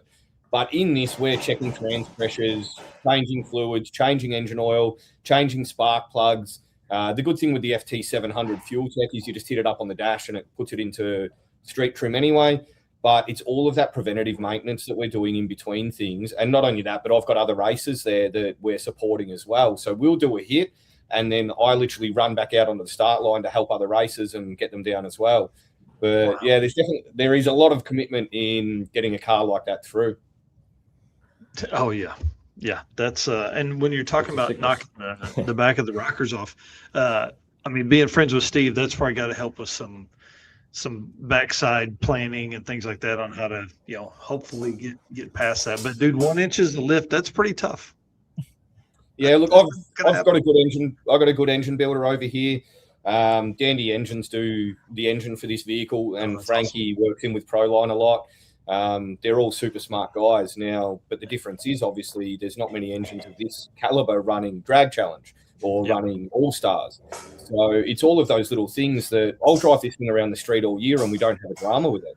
But you sit it right and ask Dan. Dan Case has been a really helpful person in my corner as well since we met, just in talking about the harmonics of an engine and why we're braking rockers at that harmonics and should we turn the thing a bit harder on the street? What should we do? Because we never break them at the track. It is literally under street Ks, prolonged street Ks, that we have rocker issues with this thing. Yeah, the drive part, again, is the hard part of this. Everybody jokes that, Absolutely. Like, oh man, I can drive this thing 45 miles an hour. But dude, you can't do it for 4 hours and 300 miles. You know what I mean? Like, it's just hard on stuff. Stuff gets heat soaked that it never has gotten heat soaked in that kind of application before. Well, it's like they said before, the 4 hours of prep, 4 hours of turnaround to run 6.5 seconds. I think that 6.5 seconds is the only time I'm not stressed about something breaking. The rest of the time, you're always worried about it.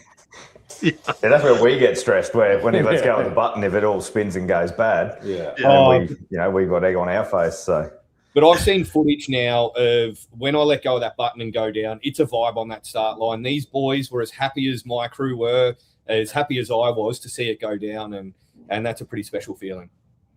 Man, that's awesome. Yeah, absolutely. I think 200 cars is like the perfect number, because it's enough cars that there's a really good atmosphere. Everybody has cool stuff. There's neat cars in that, a ton of different combos, but then there's still time to where everybody can make the passes they need to. Like you can, if you're going up for your classes, 3 or 4 passes. I mean, we were hoping to stop it at 200. We didn't want to end up with 275, and then not everybody get an equal chance to run. So this year was capped at 200. We'll work on next year. We might add 30, 40, 50 more cars and see how it all rolls. I reckon comfortably you guys 300 up here is... and I guess our racing format too is a little bit different to the other drag and drives in the country, where we've got the 1 second rule. Yeah. So not only are you racing your time, but you're racing the bloke beside you. Yeah. So you've got to bump in any time over 1 second reaction time gets added to your ET as a penalty. So that throws me out. I'm not even good at that stuff. Yeah. So if Adam to turn up in the Capri and run a 657 and bump in, it's not like he's just sitting on the start line with the green light waiting and everything's nice and calm. You're racing the bloke beside you. At the end of the day, we are drag racing, right? So the Christmas tree's there to test your reaction time, so use it. Yeah. So I guess, and that's another hats off to Adam and the team that, it's not just a drag challenge down south, you can sit there with the green light on all day and build boost and do whatever you need to do to get that perfect pass. But if he ran a 650 and red lit, good news, you can't hand that in. Yeah. Wow, man, that's tough. The other thing I love about that as well is if I'm running a 650 next to a guy who's running a 950, what happens if he gets out 3 seconds ahead of me and all of a sudden I'm on his side of the track at 1,000 foot? I just know that I can let go of the button, and it's like doing a solo pass. If something goes bad, I'm in front of the rest of it. So that's a pretty... Yeah, racers leaving together is probably one of the safest ways we can do a drag and drive. And people complain, we make everybody wear helmets and all that stuff. And this guy's like, man, I'm a 15-second car. I'm like, yeah, but you don't know who's going to be in the other lane. Yeah. Is that guy going to wait? Is he going to wait on the line for 3 seconds while that car spools? And then, you're way out ahead and he comes in behind you. So, that's a... it comes past 200 mile an hour. Scary. Yeah. And last year we had the bump in learners that they had fast cars, but they've never bumped in. So the last thing we want is to have a burn down on the line. So we had learner stickers basically stuck to the windscreen. We're happy for them guys to come out and do a solo pass so that another competitor doesn't get burnt down. It's basically for the races. We don't. We had a new driver there, or a guy that was new to bumping in. And they say you can't teach an old dog new tricks, but we tried all week. But he would go or we would approach whoever's in the other lane for him, and everybody at that event were accommodating. Everybody made sure he was double bowled before they come in. Everybody helped out. Everyone did the right thing, and it just made it a really pleasant experience. Yeah, it's awesome. Yeah, and I guess that's what we love about Drag and Drive here. There's no one better than anyone else. Yeah. If Adam is driving up the street and has an 1150 car broken down, he'd pull over and help. Yeah. And it'd go the other way as well. I guess some of the drag racing events here, there's so much competition that it becomes nasty. Whereas drag and drive, man, we're all mates doing we've got the same goal. Yeah, I mean it's get everybody to the next track, to the next track, to the next track. Let's all make that. And even us as event promoters and business owners, one of my customers had an aluminium tail shaft fail on day one, and instead of being out of the event, I called the shop, got the boys here, knocked him up a tail shaft, dropped it out to the track. He put it in and ended up coming in the top 10. So he was second in class. There's rules. There's rules, and then there's let's be honest here. We're not just going to kick someone out for a mechanical failure. Yeah. Let's get a party. Adam got rockers delivered from 4 hours away. And how was that? It was one of the first passes of the event that he broke his tail shaft as well. It was literally it was the first tail shaft, first pass. Yeah. So aluminium, and it broke through the weld. Now that car's done heaps of passes on that shaft before, and as Adam said, you get to a drag and drive event, and then next minute everything goes wrong. Mm-hmm. So he actually put away work for the week and turned up to the event. So I felt obliged to help him out and get him back going. That's awesome. So it's I guess it's a different kind of atmosphere when the event promoters are on board with the entrants. Yeah. Well, let's talk about which is why we have a race director. So we're not biased to help everyone. Let that dude be the asshole. That's right. That's Kenny. Yeah. We are for the circuit. I'm definitely bringing in somebody that's going to be the hammer this next time, because I made too many decisions last time, and I don't want to do that anymore. So we're going to have a set of rules, and we'll be like, you got to talk to that guy. Yeah, makes it much easier. Let's talk about some other stories from the event. I mean, we've talked about Adam's stuff. Man, like who broke stuff? Who fixed stuff on the side of the road? So there was plenty of breakages. There was the tail shaft. Poor guy got hit by a motorbike. Yeah, there was an incident in Arachula on the way back to Willowbank for the last day. One of the 1150 cars, he's turned into the street where we had to, where the route took him. And there was a young bloke on a motorbike all day doing wheelies up and down the highway with no, it's not registered, he was just a one of those kids out riding his dirt bike, and no lights, no nothing. It was right on dark. As Peter's turned in, he's taken the bike out. The bike's hit the side of the car, popped the front tyre. Police come, took old mate away, which is probably the safest thing for old mate, because as we all know, as drag racers, everybody's on board to help, and there was a lot of people there that were not overly impressed with the going-ons. Yeah. So it was probably the safest thing that could have happened to him, but obviously that puts old mate out of the event. He can't get another front tyre. The guard's all buckled in. He didn't run again, but that was probably the worst. He won the hard luck award because it's obviously taken out of his hands. Yeah. But overall, we didn't have too many majors. We had a few guys with Welsh plug issues, and one guy kicked the conrods out, but luckily didn't make a big mess on the track. Yep. Tail shafts. A few rockers here and there. Just general stuff. Yeah.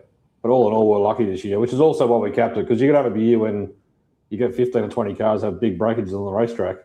Oh, yeah. If you don't get the day completed, the whole day's a write-off. So, you got to be careful on how far you push it. I think there was only one car that the throttle hung and he ended up in the sand. Yeah. Oh, wow. And even that got turned around. All in all, it was... Yeah, it was 15, 20 minutes probably. And track staff are awesome. And again, hats off for the track staff, Yeah. They got down there, fixed the net. Like, he only just tapped the net, but Justin from IDRP was down there grabbing the shovel. Back in and made it safe. Great. But yeah, as for big breakages, I don't think we had too many. That's awesome. Yeah. Well, what about classes? Which classes had tight races?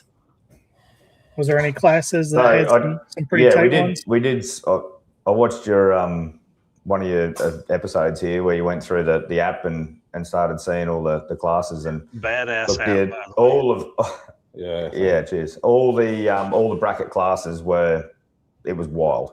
We had a guy come up to us on day 3 and he's like, I want to hand this slip in, but I'm in first. Can anyone beat me? And I'm like, you have all the information that I have. Yeah, you work it out. You work it out and you tell me whether you can. Because I said the last thing I want to do is say yes, and then someone hands in a better slip and the average comes up. Yeah. I think our 1050 class, I think Wade Moran 1150 was an 028 across the spread of 3 days. Yeah. There was an 030 something in 1050. But between first and 10th, there would have been 10th in it, if that. Yeah. And then NA235 had three cars within half a tenth, all running 890s and 880s, that was a very tough class. All 3 completely different cars. Was good. And when we come up with the rules, we had to work out, not that we thought we'd have an event where there was a tie, but who's going to take the tie. So then we made it mile an hour, and we had one guy handed in with a 10.50, and he's like, I'm good here. And then the next bloke handed one in with a 10.50, and he had an extra 10 mile an hour. And they were both double O's. It was 001, 002. They were both double O's, and they're like, I can't be beaten. And you're like, oh, you just got chipped on mile an hour. Go faster. That's awesome. Yeah.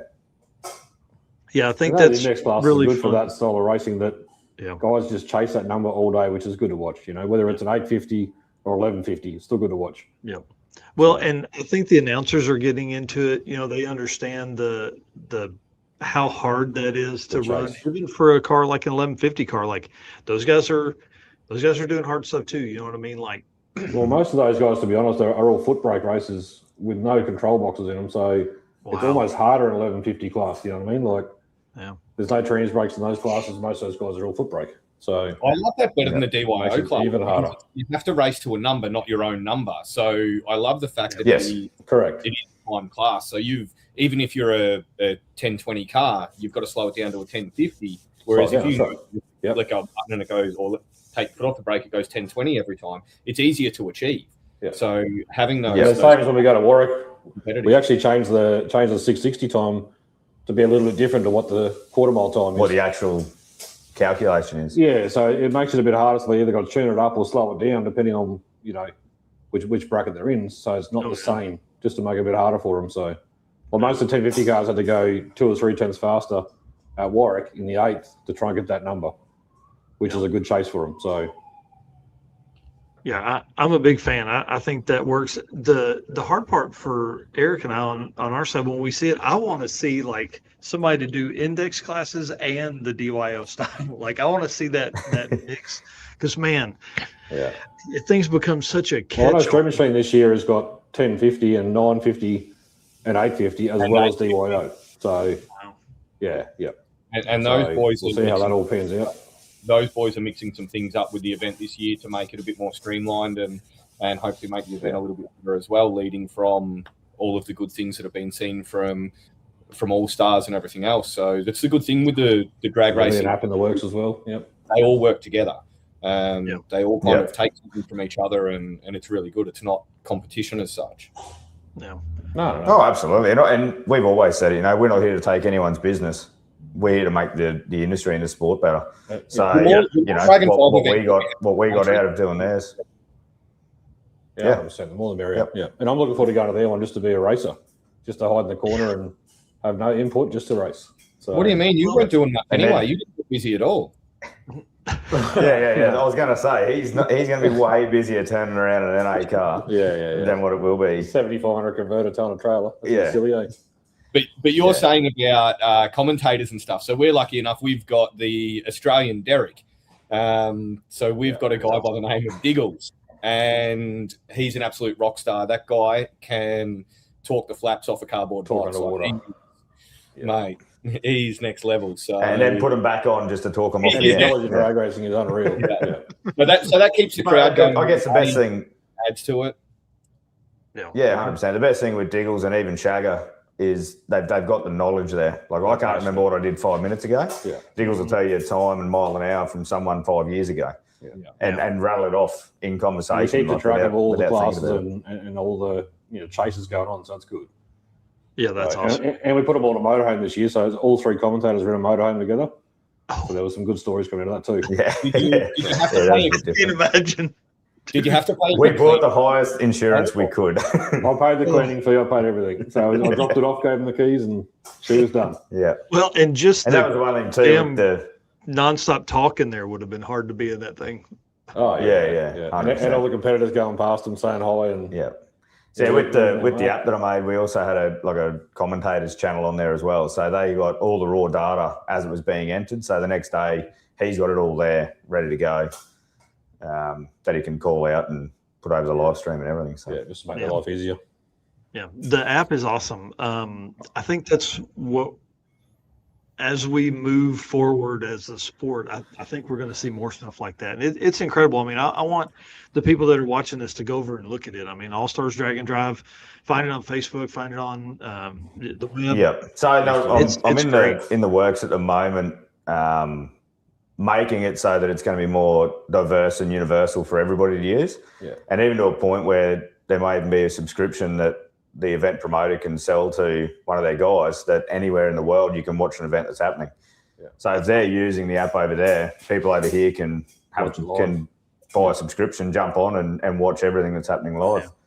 Yeah, I mean, it is one of the hardest things, and that's where, like, Eric and I struggle all the time because, dude, we could go live every day as soon as the event ends and as soon as the day ends and go over that. But, Well, this year was 10 minutes, wasn't it? Yeah, so, this pushed me to make it after last year where at the end of the racing, Dan and I would sit down for probably 2 hours and we'd check all the data and compile it all, work out how we're going to post it on Facebook, do everything like that. And I was like, man, we've got to get back some beer drinking time. Yeah.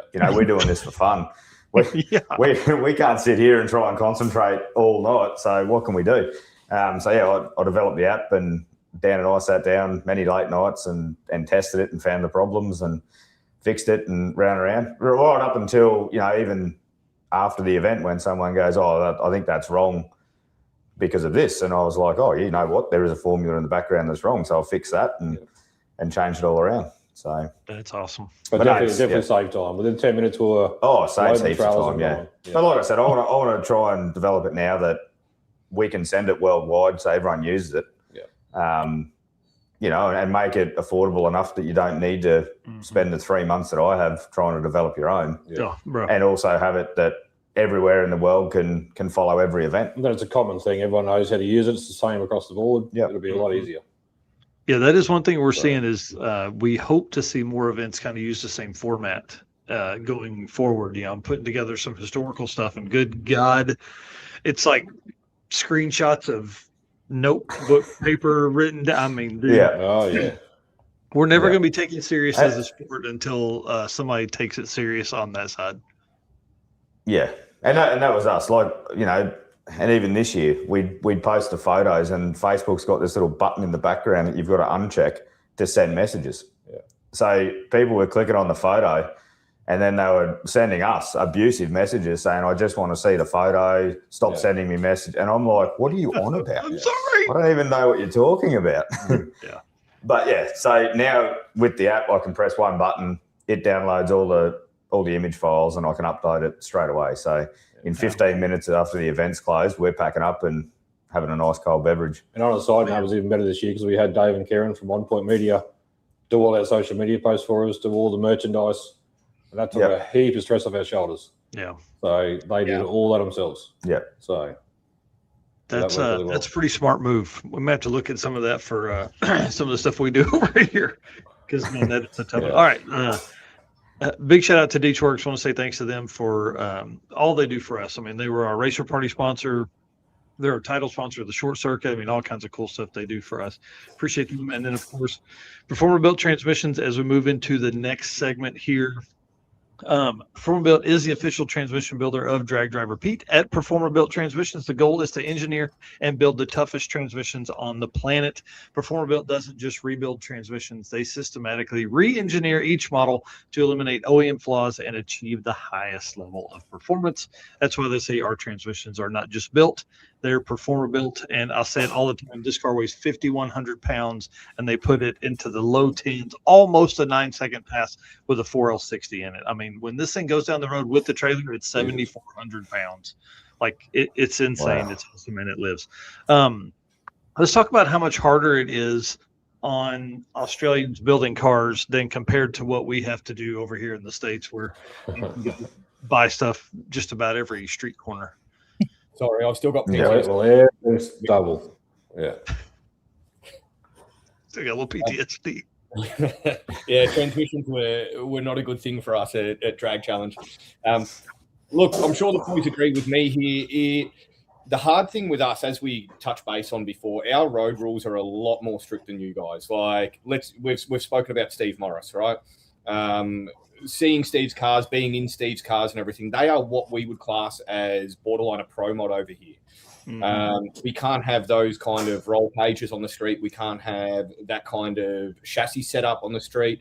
Lack of transmission tunnels, nothing. So we have to comply with basically what a street car is. So what we're running 6-second passes with, those cages don't even comply to your 25.5, or we can't even go 850 faster than 850 in America with those cages. Yeah. Because if we're seen to be driving on the street with like an SFI Tech cage, mate, we're grounded straight away, which means that transport will stop our vehicle. They'll ground us. We cannot move it. It has to be put onto a tow truck and towed away.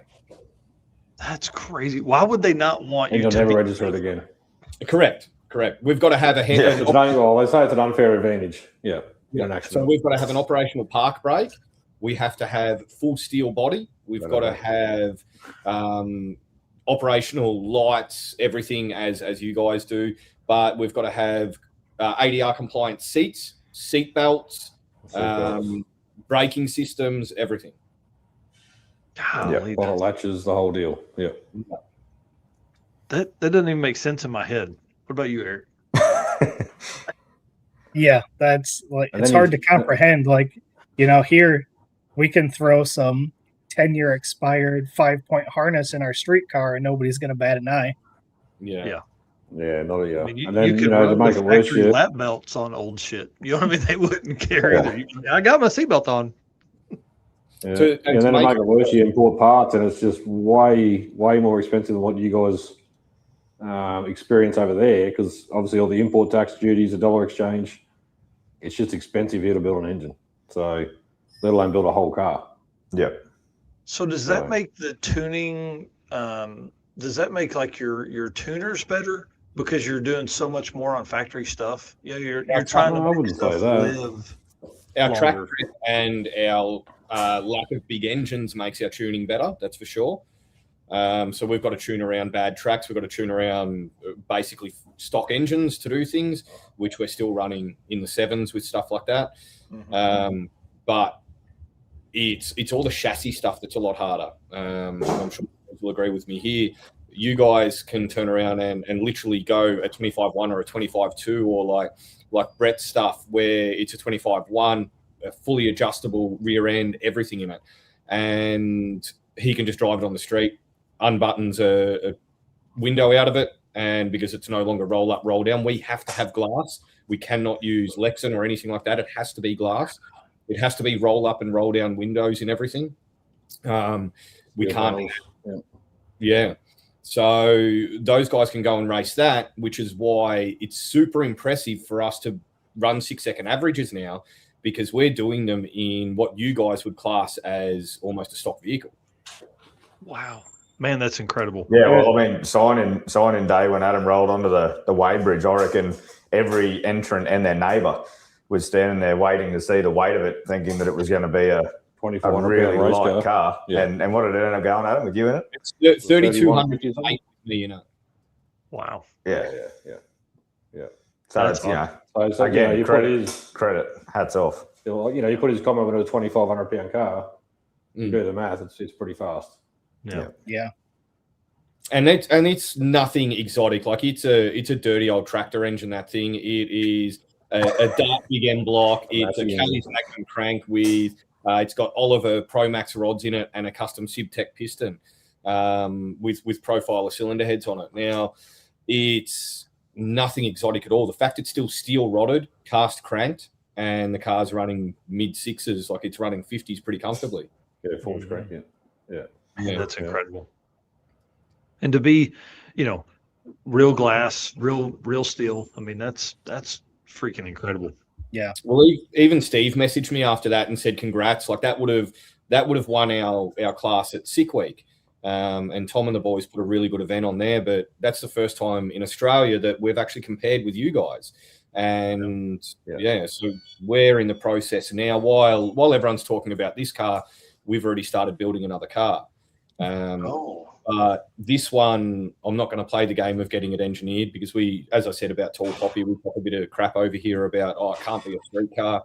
So we're just going to show everyone what not a street car is and roll up to the event with the boys and we'll do some cool shit. So that's awesome. So in that case, like what happens? I mean, like are you just taking the chance? You're just going to drive it? You're like, hey, the target becomes a lot bigger on his back. You just run the gauntlet. Like nearly everybody at these events will register a vehicle, then do the modifications. And it's only if they get pulled over that there's a drama with it. Gotcha. And heaven forbid that never happens. I wouldn't wish that upon anybody. But that's the way that you've got to roll over here sometimes. Whereas we've really taken the effort with this vehicle to try and do everything by the letter of the law with it. And we've managed to do what we've done. And now I can't see us getting much faster and still complying by the road rules. So for everyone who says this isn't a street car, we're just going to show them what not a street car is.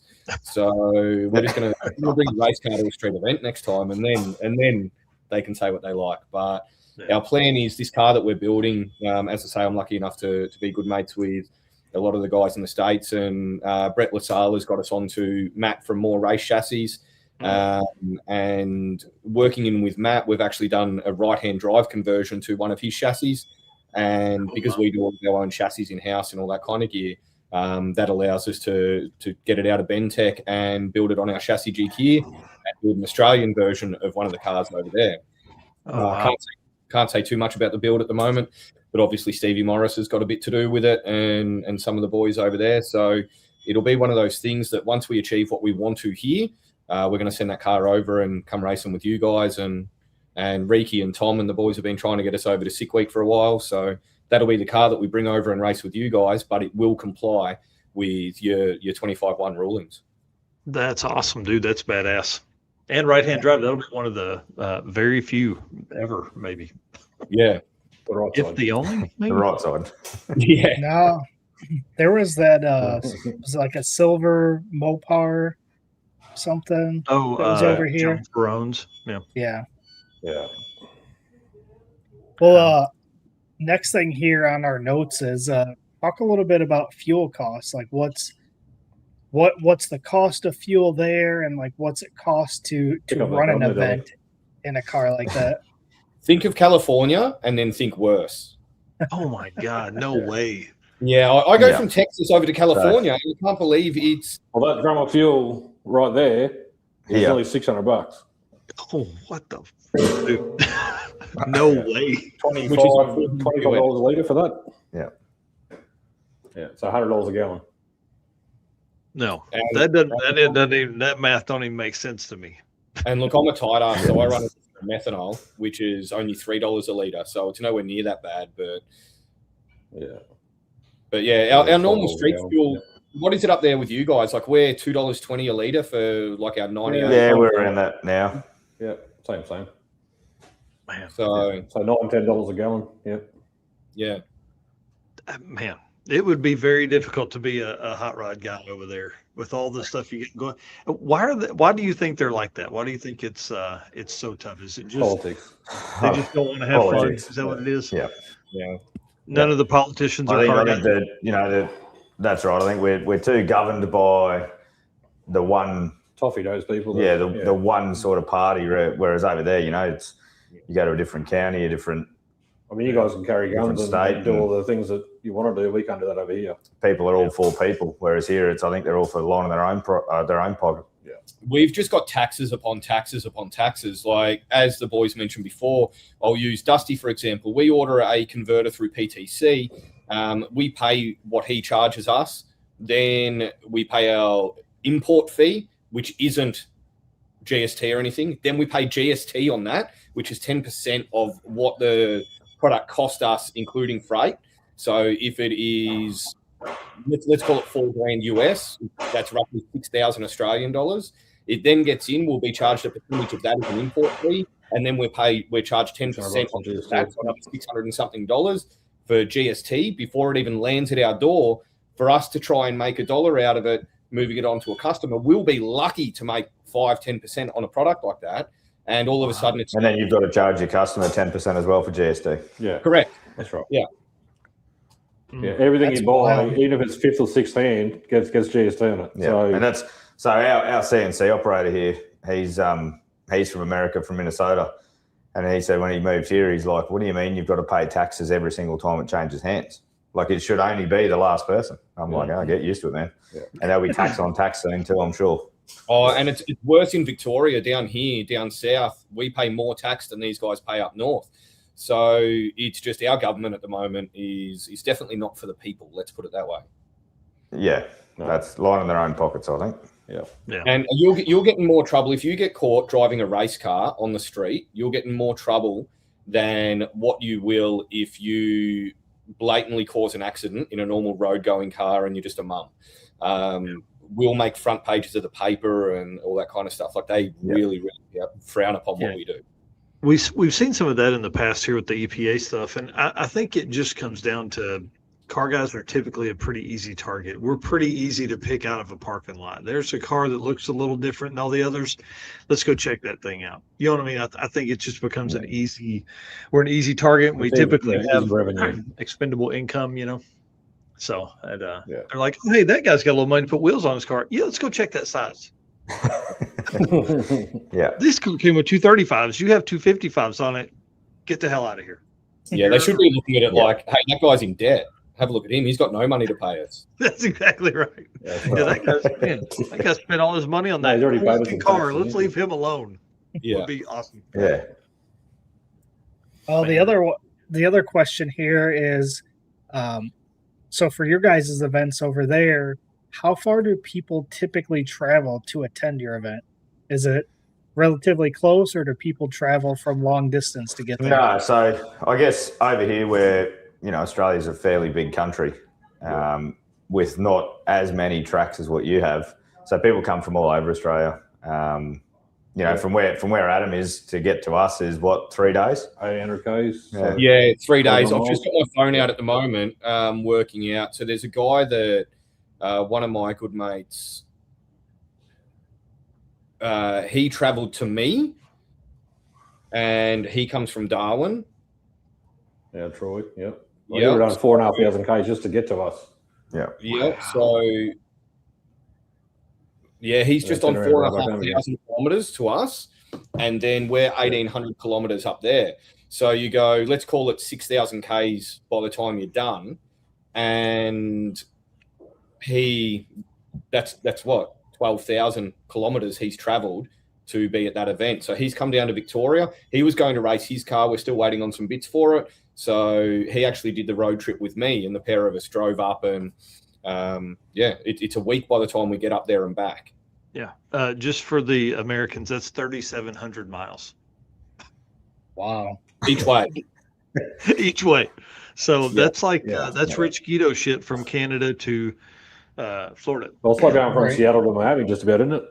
Yeah, pretty close. Here's kind of where this question came from. Like when I look at the continent of Australia, like you guys, there's these, all the events are here on the far right. You guys can see this, right?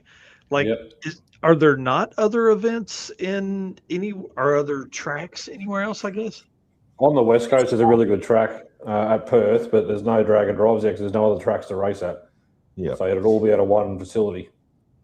And I guess our biggest push for our event is good track prep. So we've got probably another 3 tracks around us that we can go to, but they're airfields and they're regional sort of. You wouldn't put Adam down in a 6-second car, right? So you sort of, we've got to play with what we've got, and respect what we have. And obviously right down in that drag challenge. What was that, mate? And right now, as we speak, we literally do not have a track here in Victoria. So we've had one of our tracks. It hasn't ran a proper drag meet for several years. The other track has had some drama around it and actually got some new owners. Now, both of those new owners are dedicated drag racers. One of them has the quickest screw blow and pro mod around, Johnny Ricker. So him and Dan and Wally Sabolics have actually bought Heathcote Park Raceway, which is now Victoria Motorsports Park, and that's a couple of months away from opening. So that's going to make our events down here much better as well.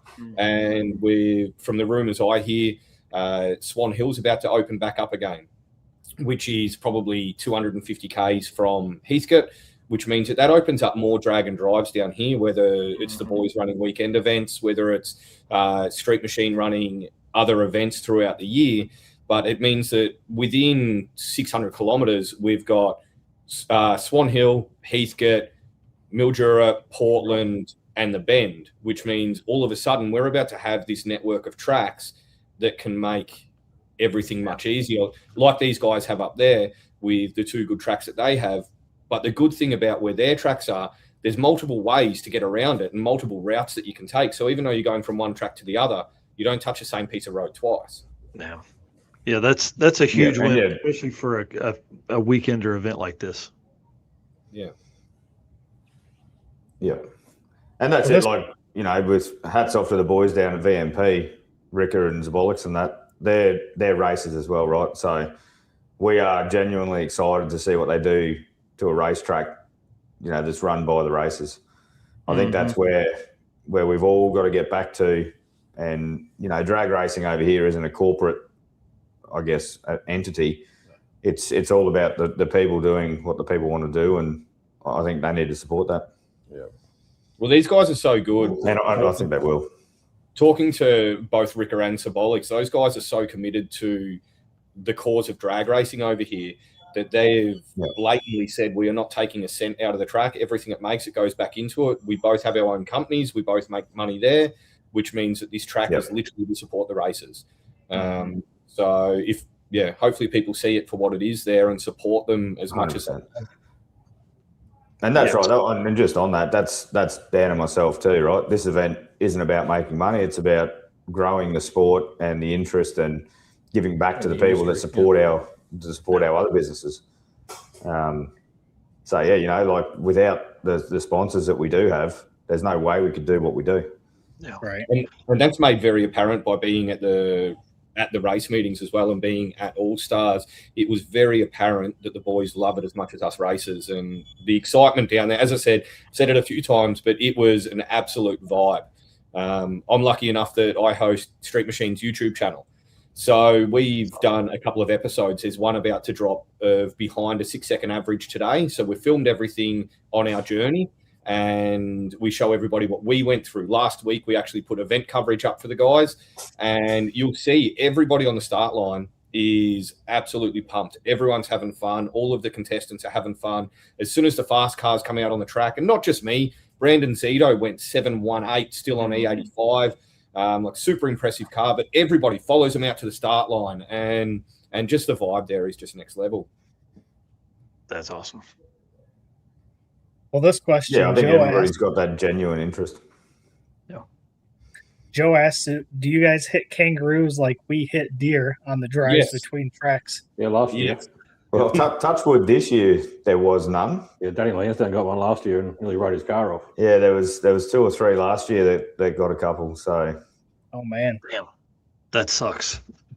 Yeah, we did. And yes, they do the same damage with what do you do as well. When you hit a kangaroo, you know about it. They do not move. oh yeah. they're a big lump of meat.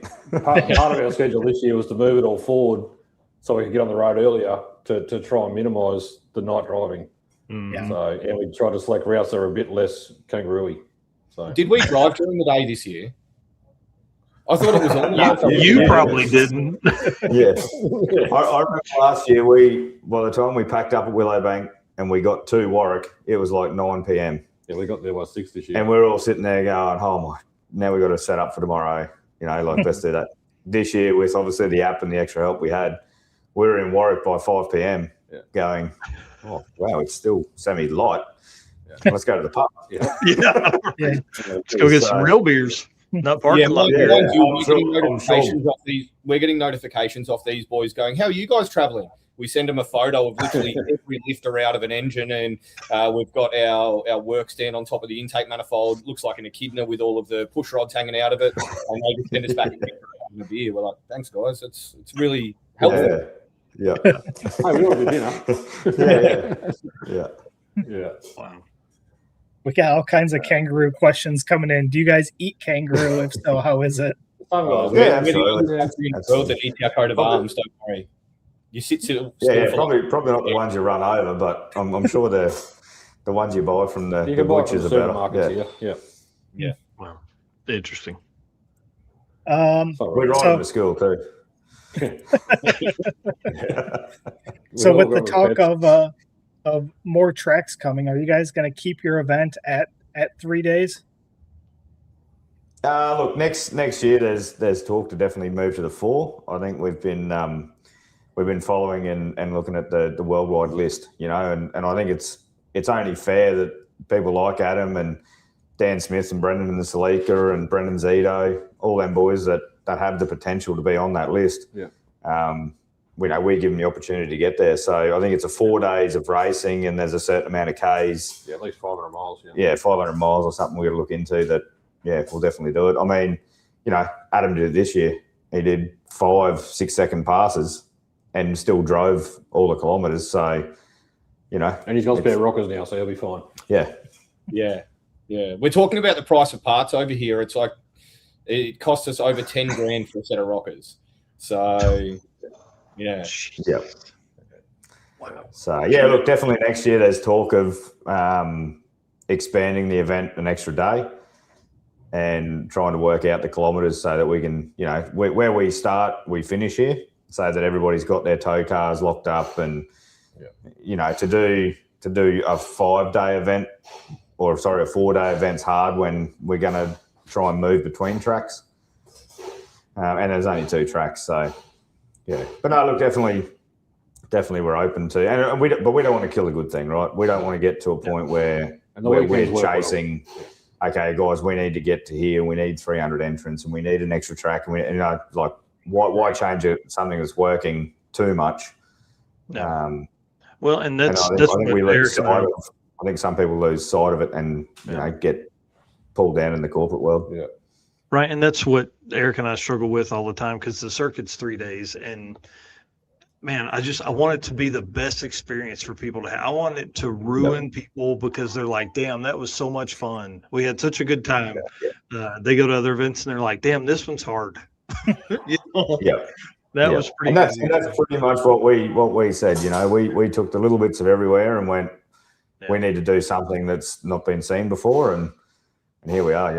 Our top 10 list. There wasn't one 8-second car in the top 10 list. Yeah, I mean, you put on a hell of a show. Okay, let's move in towards this last bit here because I want to help Americans get over there with you guys. Eric, you want to read the AFCO ad read? Yep. Racers know when you want performance that wins, you want AFCO.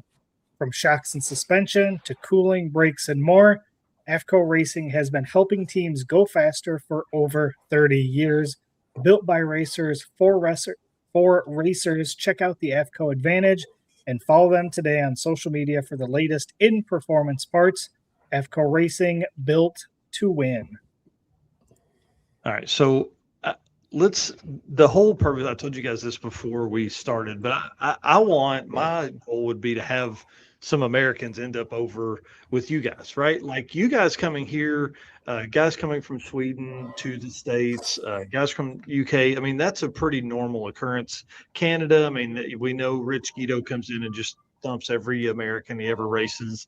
But like, how do we get people, can we ship our cars over there is the question, or Absolutely. Is it better to be like David Gallimore and buy something over there? And just look, and that's where Dan and I have spoken about it several times. How do we get you guys involved over here? Now, shipping something over like Steve's car, it's just not going to fly on the road. Right. Like Adam said, you're trying to get something like that over here to drive on the road, and you're just going to be a target. Yeah, the only thing that we fear is if someone like Steve Morris came in his car and got impounded. Well, it's a drama to try and get it back to the States. Yeah. You know what I mean? So, how do you get it out? And, correct. So, however it happens, if Adam wants to put his hand up and build a couple of drag and drive cars for you boys, that'd be good. Yeah. Look, and we've already had that conversation with two of the guys over there. So, I've mentioned their names in this video before, but I'm in talks with two of the big names over there that we're looking at bringing over and putting into a couple of my cars to drive over here just to get that enjoyment between us and you guys. And as I say, I'm lucky enough that they host me over there and let me come racing with them. So it's a bit of feedback here. Yeah. But the problem is our road rules. Bringing your cars over here, you are better to buy a car over here and race it that that's going to get around and do the circuit, or working with somebody that and drive one of theirs or even be a crew member in it. But it would be great to have you guys look, if the cars that were coming over would comply, then by all means, absolutely. But we see pro mods driving around over there. Your 1050 cars and all that kind of stuff, you could bring them over and drive them on the street and stuff here, no dramas at all. But if you're talking about bringing super fast cars over like Steve's, like Brett's, like any of those guys, like Tom's car, you just couldn't drive it here. Joe Haney saying $5,000 budget class. How fun would that be? A bunch of dumbass Americans. Well, discussed the workshop cars we don't even know anything about. Look, there's Dan and I are in talks of another event as well that we can go into later. But the $5,000 budget class for the All Stars would be near impossible. We've got a 12.0 cutoff, so you've got to be under 12. And as Adam was saying, the price of parts, you can't buy anything over here. You'd have to make it a $15,000 challenge, and at best, you'd be even our junkyard LSs, as you guys call them over there, people are still paying $5,000-6,000 just for the engine.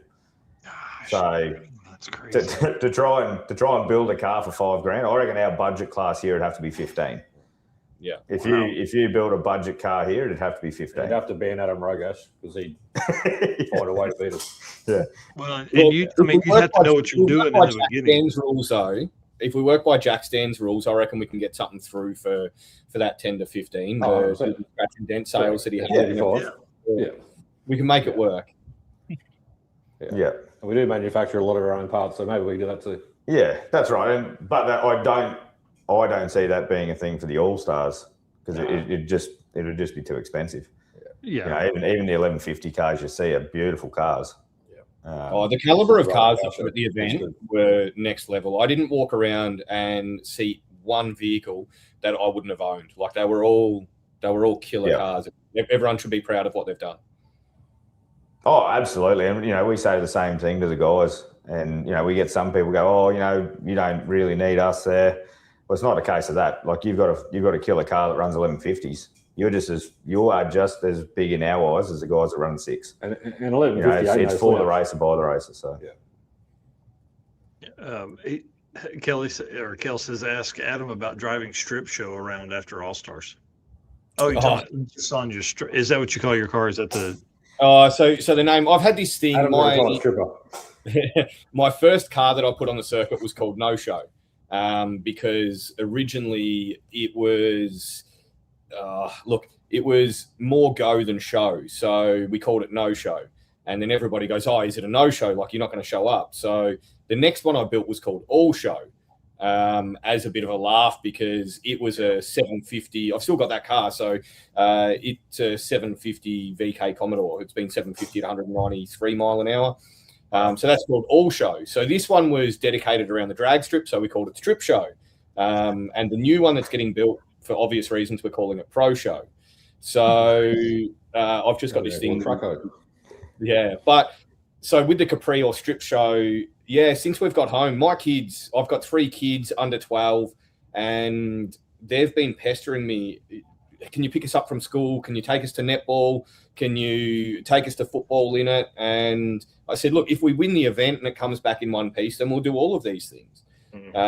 So we've been driving around for the last week and a half with the kids, picking them up from school and apparently making the preppies cry. It was a bit loud for a couple of the young kids there, but then going to football and stuff like that. And I was taking my son to football on the weekend, and he said, oh, Dad, all of the boys are taking their bikes because there's a skate park right next to it. I've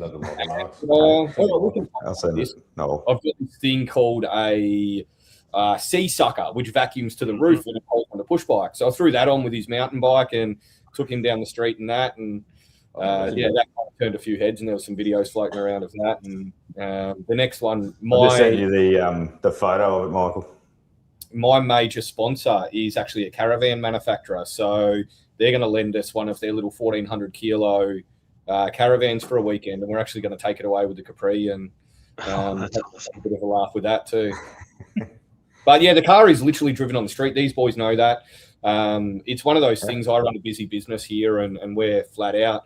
And I think we haven't had this conversation between the 3 of us, but I think at one point the boys thought that I wasn't going to show up to the event. And I got a phone call from Dan Case, and he's kind of, oh, how are you guys traveling? I said, well, it's about this point that I realize how much of an idiot I am. And he said, why is that?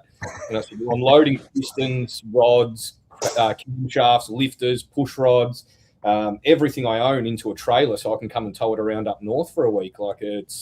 And at that point he kind of goes, yeah, you're definitely committed then.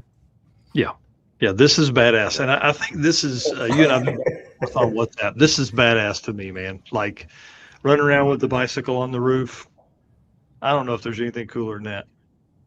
Yeah, well, the kids love it, and that's the main thing. If I can have my kids interested in what I do for a living, then look, all the other kids think that we're rock stars for what we do and watch our content on YouTube, and my kids do not give a toss at all about it. And so if I can make them interested in what I do for a living, and that just means driving around in that car, it's pretty cool. I took my daughter to get ice cream in it, and my wife rang me while I was out and said, hey, can you grab me a bottle of rosé? So we took it through the bottle shop and all that kind of gear. So it is just a street car. I mean, it's not even Adam's kids. It's, Adam was nice enough on day 3 up here to all the broken rockers he was signing and writing his times on and handing them out to the kids and everybody. And the wife, my wife got one, and it's now currently sitting on my mantelpiece. So, and then I get a picture. So my engine builder has actually laser etched each of my rockers, and I get a picture, and I didn't even notice, but one of them said 5EX, meaning 5 exhaust. Yeah. 5 he said, exhaust. "You And trying to that's give the me one the wife got. I was like, well played, and his Adam. Well wife's got played. this subliminal hint that says sex on it, and I'm going, hey, I didn't mean it like that, all right? You're wonderful people, but Yeah, That's awesome. we took it really well. So Well, I did add some photos to the slides, and I just wanted to run through. But with 4 folks on here, it's kind of tough to do that. So the cool thing I think for Eric and I, as we look through this stuff, is like these aren't cars that we see here in the States. So obviously, huge driver meeting, love that. The shots of the road going cars is kind of cool to me. We don't see a bunch of that, but man, the variety in the staging lane here, just top notch, dude. Super cool cars, and a little bit of everything. Where's this other shot at? No, oh, this one right here, badass setup. 3 brothers too. But this right here, whoo, mama. I Pretty love Nike, hot rod stuff, and this thing that's bad. He actually won our giveaway trailer last year, that fella. Wow, how cool, man! Yeah. It's a super cool car. This is a great shot. I figure these are Holden's, right, and then that's a GTR, right? I'm not, or Skyline. Yeah. yep. Yeah, they're 3 brothers. Yep. Man, yeah, just awesome. These whatever the hell. I mean, I know you guys call CU, but I don't know what this is like officially called. But this thing, I love this. This is HRU. fantastic to me. Yeah. So and John, who owns that car, last year, I think he did the most amount of passes. He did something like 40 passes over the 3 days. 850 class. Yeah. In the 850 class, just chasing that number. And Wow. yeah, when he obviously made his speech, he'd like to thank his transmission builder, because I've never seen a transmission go through the amount of hurt. And like hot lap. Yeah. Yeah. There was no cooling down in between. He was hot lapping it. So in relation to like an American car, what size is this thing? Is this a small car? Is this something like a mid-size? Yeah, it's a little bit smaller than a Chevy too. Oh, that would shit, be roughly, what, 108-inch wheelbase? No, not even. Probably be 100 to 99 to 100 like a Tirana. So wow, a bit more than a Vega, but a bit less than a Chevy too. Yeah, so my Capri is 100-inch wheelbase. Wow. Yeah. That's so small. Right. This thing right here, these are my people. I don't even know these guys. I don't know who it is, but I'm a fan. So Ed Craven's a good customer of mine. We built the Chrysler in that, so it's a little 316. And him and his son are just dedicated to the cause. Liam actually, he was having trouble at school, and the school said to Liam, like, you need to read books, man. And he was not interested in reading books, so he took a Tirana Haynes manual to school and read it front to back. Wow. So Liam and Ed have been there since the start. They actually won the Cruise Crew Award, so he's part of the Cruise Crew. They built the trailer for the event. They got the car ready for the event. They do everything together as a father and son team. And it just goes to show you don't need a 12-second car to come. Mm-hmm. These guys are in the Cruise Crew, so they do everything else but the racing. Man, and that's a great point too. I didn't even think about that. So if you're too air quotes slow to get into the race, man, sign up for that. Get the motivation, and then your comeback is an 1150 car. Yep, correct. That's right. Yeah, and people like that make the event. We are genuinely, happy to have people there that are interested in what we do. Man, some of this stuff is insane, dude. Like that car looks tiny. So Rowan, it is tiny. It's got probably a 75 to 80 inch wheelbase, 13B turbo. Now Rowan, what that car lacks in size, he makes up in personality. Don't worry. Yeah. So Rowan actually he's never been into drag racing, never been into anything else but like the power cruises and doing burnouts. And last year the boys from 101 Motorsport said, "Oh, look, we're bringing him along. He's a bit of a rat bag." And I was like, "Hey, if he can do the times, it's all good." And after the first meeting, he's like, "Dude, this is like the event of the year for me." So when we seen him back there this year, it was, and that thing is loud. It's a 13B turbo that just sits on limiter the entire day. That's awesome, man. Yeah. How cool. Eric, we got to make this trip, dude. There's such cool vehicles there that we want to see if we don't. Yeah. We'll find Guys, each other what on. haven't we talked about? I feel like you hinted earlier at maybe another event coming up. Do we want to get into some of that? Do we want to? What No, haven't we not talked yet. about? We No, want to that's a different sort of thing. So Yeah. Okay. But yeah, look, you guys will be involved in it when it happens. So But we'll definitely be running the same sort of thing next year. Whether we look at doing, multiple events in the future, we'll just see. But at this stage, it's just one a year. Yeah. It's hard enough with the business to try and Oh. find the time to make it as good as it needs to be. So, and again, we don't want to water it down. no, we don't want to cut any corners. We want it done right. The level of cars that we get and the track prep and everything else. I think if you try and go too big and do too many things, you end up going backwards. So we always said it's for the racer. So the last thing we want to do is water it down and make it a lesser event.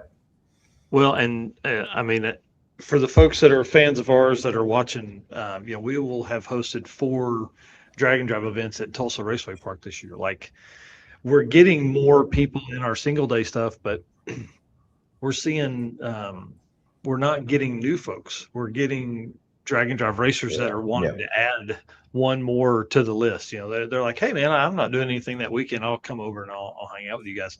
And instead of like gathering all these new people, which is kind of what I had hoped it would do. We're only seeing about 30% of the entries being brand new to drag and drive, which blows my mind because I figured, hey, a single day 100-mile drive, dude, people are all in. But I think people are still scared just a little bit.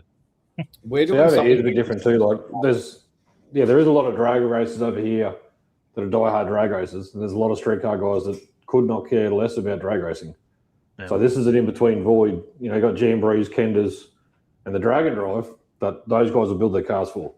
They don't care about bracket racing or racing for gold Christmas trees or the big events. This is what they want to do. So this side of the industry, it will just keep getting bigger. Yeah. So and I think there's your 8 short events drive. now in Australia, something like that, 8 or 9.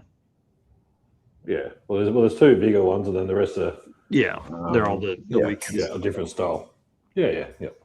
You were saying about your shorter drives in between tracks or racing and stuff like that. There's nothing here that we do that. Like I think if anyone was going to do it, these boys would get away with it, where you have to do a pass, drive 100 miles, 150 Ks, drive back to that track and race. But that's something that seems to be big over in the States. So I've got a lot to do with Street Machine and Summer I did Nats discuss and- it with the track last year. Yeah, it was an option. And so we're taking Summer Nats over to Indianapolis in September on the 18th and 19th. And one of the classes is exactly that, where you race, drive 100 miles, drive back. And you guys seem to be super interested in that format of racing. Yeah. Whereas over here, there's, as I say, to try and do that, you've just got to have, I guess, the route to do it or the people interested, which our guys, correct me if I'm wrong, Dan, but our guys are interested in a couple of days event. They're not just interested in going to the racetrack, driving off, driving back. Yeah. Whereas you guys, you will get a few interested in doing it, but it's sort of guys like yourself, Adam, it'll be hard for you to do it in yours. Oh yeah, single day event. You know what I mean? Whereas I think it just attracts different cars. Yeah, and look, I think what we've learned from the turnaround on this car, the new car is much easier, where suspension doesn't get changed, fuel system doesn't get changed, nothing gets pulled out of the car, because we've learned all of that with this one. But it means that if we need to drive on pump fuel, well, we can, and the ECU just takes care of that because we've got 3 sets of injectors in it. So over there, you guys are a bit more evolved than us with this, where everybody already drives on pump fuel. You get to, let's call it 1 pound of boost, and it switches over to methanol on the start line, and you can stage and you can go and you can drive off. And whereas we have an engine bay 18-litre methanol tank, which is all the fuel we carry in race trim. My other fuel tank actually. And I mean, look, moving forward, I think we're always 5 to 10 years behind you guys. So drag and drive over there at the moment is massive. It's getting bigger here.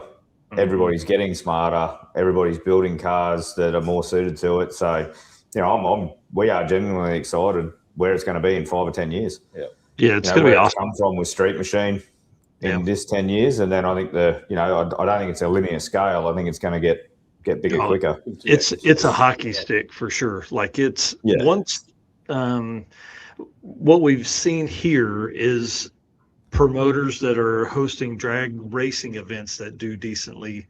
They're adding this to some of their classes. They're getting into contact with some people. I mean, like with what Sick did with Streetcar Bragging Rights and Streetcar Takeover. I mean, that was awesome to bring in all the attention.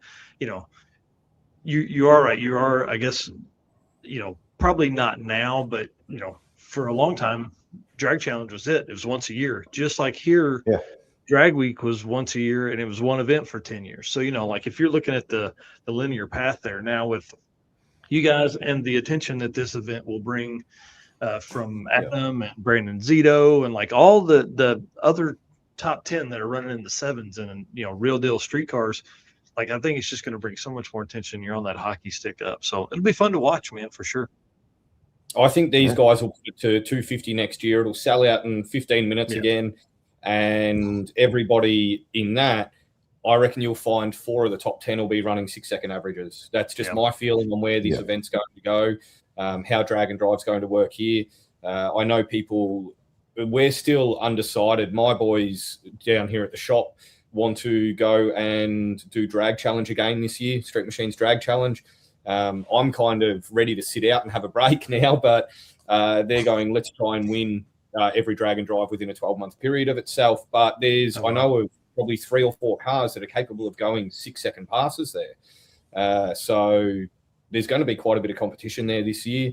And that's why I guess we went out and we wanted to be the first in the country to run that 6-second average, which is more than just running one 6-second pass. And we put the average so deep in the sixes that people are chasing it for a while. So look, I guess that's what we were excited about. And it's not, to turn up and say you're going to do it, but to turn up and do it is a whole new ballgame. And do it again. So, and he made it look way easier than he should have. Like it was... No, make it look easy. Bring everyone in. We want this to look easy. It was like everybody on the live stream was like, that 60-foot looks slow. He got 60 by... and we had this discussion. And that's what we mean. Like that comes back to the tuner, Yeah, that car goes 108 in the 60. So there's no dramas going fast in the 60 in that car, right? But as we all know, track prep, whether it's on or off, is mostly in the 60-foot. So